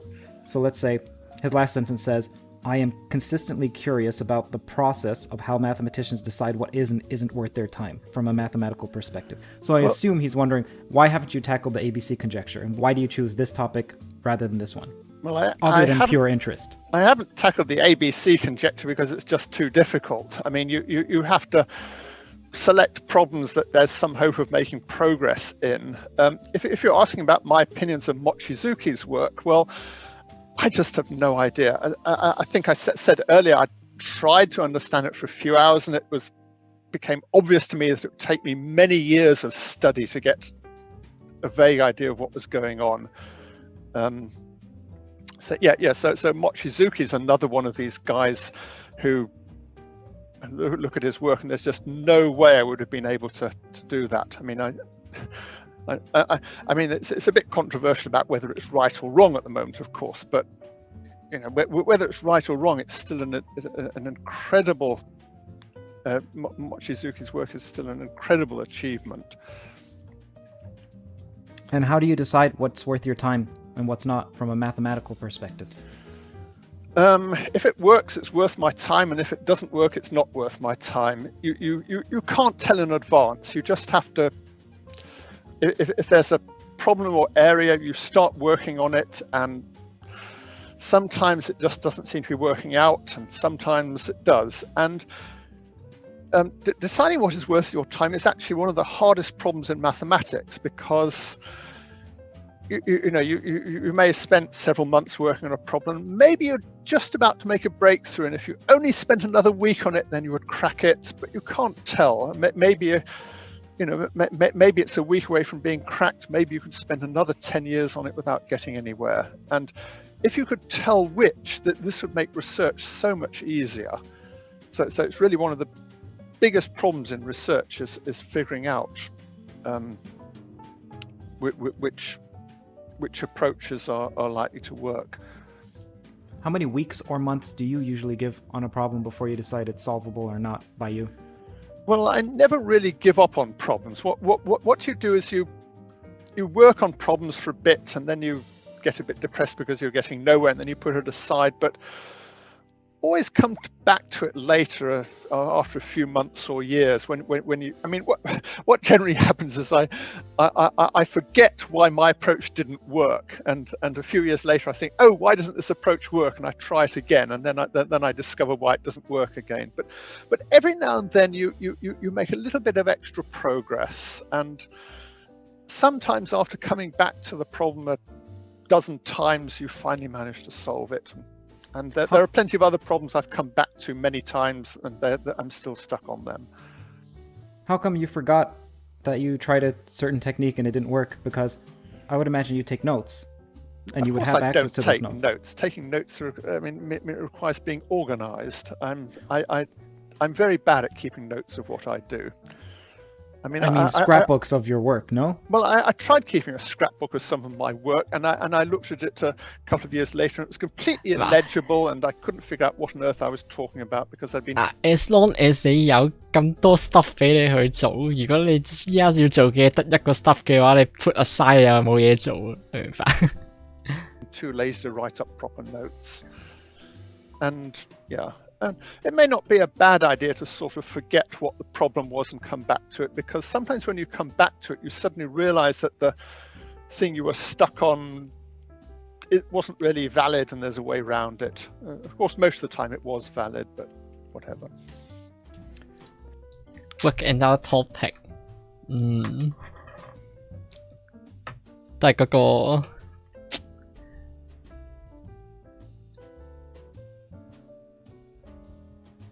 點講？佢啱啱講嘅問題就係好多時候你講一樣嘢最慘，其中一個最慘嘅狀況就係你唔知究竟有冇成果，感覺上就好似係我諗起掘礦啦，即係齋講 Minecraft 咁樣，就係類似向住一個方向掘勁耐都未掘到嘢咁樣，咁你當然可以不如轉下方向啦，可能會掘到嘢咧，但係可能你掘到幾格就掘到嘢，就係 who knows 咁樣。That's why our professors have multiple research interests. Yes. 係咯，你話係揾下其他 research topic 咯，冇乜所謂。你有咁多 knowledge 先至可以做到咁多 research topic 噶，係咪？我而家自己諗一個 research topic 都做唔到。You know, I had a note, and it's just a bullet point. It said no ghost theorem, and it reminded me, I wanted to ask you if you can explain to the audience what the no ghost theorem is in string theory, and then its connection to the moonshine conjecture. And you're allowed to go into technical detail if you feel like the audience is going to lose you, or even me, then that's fine. This I could probably explain if you gave me a semester course, but here goes. First of all, the name no ghost theorem is a sort of pun or wordplay. So in theoretical physics, there are things called no-go theorems, which mean something doesn't work. I mean, you can't... There are various no-go hidden variable theorems. So the no-ghost theorem is a sort of play on words. What a ghost is in string theory is a name for a negative norm vector in a Hilbert space. And this is extremely disturbing because Hilbert spaces aren't allowed to have negative norm vectors. So if you've got a negative norm vector, that rather messes everything up. So in order to get quantum mechanics working, you've got to make sure there are no negative norm vectors. In other words, there are no ghosts because negative norm vectors are called ghosts. So when you take a string and try and quantize it, you find you've got this big space, and sometimes it has negative norm vectors in, which is really tiresome. And the no-ghost theorem, proved by, I think it was Brouwer and Goddard and Thorne, says that if the string happens to be living in 26 dimensions, then everything is nice and you don't get any ghosts. And if it's in 27 dimensions, you do get ghosts. And it's really bizarre, this number 26 turns up. I mean, you can imagine something special happening in 2 dimensions or maybe 3 dimensions, but 26 dimensions is just ridiculous. So that's why string theory works in 26 dimensions. It's because of this no ghost theorem. And then you get superstring theory where the critical dimension is 10 rather than 26, and that's still a bit tiresome because we want to bring it down to 4 dimensions, and there are various ways you can try and get it down to 4 dimensions, but none of them seems to be totally satisfactory yet. And 26 dimensions is really nice because it ties up with the monster and the Leech lattice. So the Leech lattice lives in 24 dimensions, and it turns out that if you've got the Leech lattice, there's a very natural construction you sort of embedded in Lorentzian space, and that involves adding 2 to the dimension. So the 26 dimensions of the no-ghost theorem in string theory is very closely related to the 24 dimensions that the Leech lattice lives in. And the Leech lattice is connected to the monster? Yeah. So actually, that's another of these bizarre coincidences that I mentioned that always appears whenever modular functions and forms turn up, because the modular forms are doing very special things in 24 dimensions. Why is it that in 26 dimensions there's no ghosts, but there are other flavors of string theory? So do they have ghosts in other dimensions? Yeah. So 26 dimensions is what happens if you take the simplest possible version of string theory. As you say, there are lots of other flavors in string theory, and these tend to have different critical dimensions. So the next simplest is superstrings in 10 dimensions, and you can sort of fudge around a bit and find things going on in 18 or 14 or 6 dimensions, but these are all getting a bit more complicated. 26 is the simplest case, and lower dimensions get more and more complicated. Are there higher dimensions than 26, or is it just proof that that's the cutoff? Anyone has managed to for figure the ghosts, out. I mean. 26 seems to be an upper bound for all this nice stuff going on, as far as anyone can tell. Okay, man, so what's your plans for next? Where can people find out more about you? Where can people find out more about me? If I ever find out, I'll close it down. I don't know, Wikipedia maybe? I don't know. Your YouTube page, I'll link it in the description. Yeah. What's next for you? What's next for me? I'm trying to get this problem that I've been working on a long time to see if it either works or doesn't. And this... Well, I hope it will be solved soon, but I've been in this position of thinking I've solved it at least a dozen times in the past, and every single time it's failed. So I don't know. Professor, thank you so much. This has been a pleasure. Oh yeah, well, thanks for the interview. It's been an instructive experience. And I hope you're going to edit out all the most embarrassing things I've said. It's actually only going to be a compilation of the embarrassing things you've said. Yes, I should have. Yeah, it's like when you have a newspaper interview. You say one dumb thing in it, and that's the one thing that gets published by the newspaper. Oh, nice.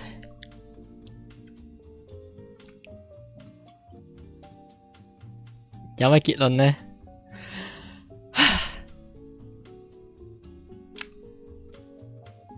冇乜結論，我只係話我70% like Borcherds, but maybe 嗰30% make difference. Who knows? Anyway， 好啦，今日就咁樣，其實純粹真係開嚟睇下咁樣，自己睇都得嘅。即係有啲位可能邊自己睇邊有人嚟傾下偈都幾好，睇下先。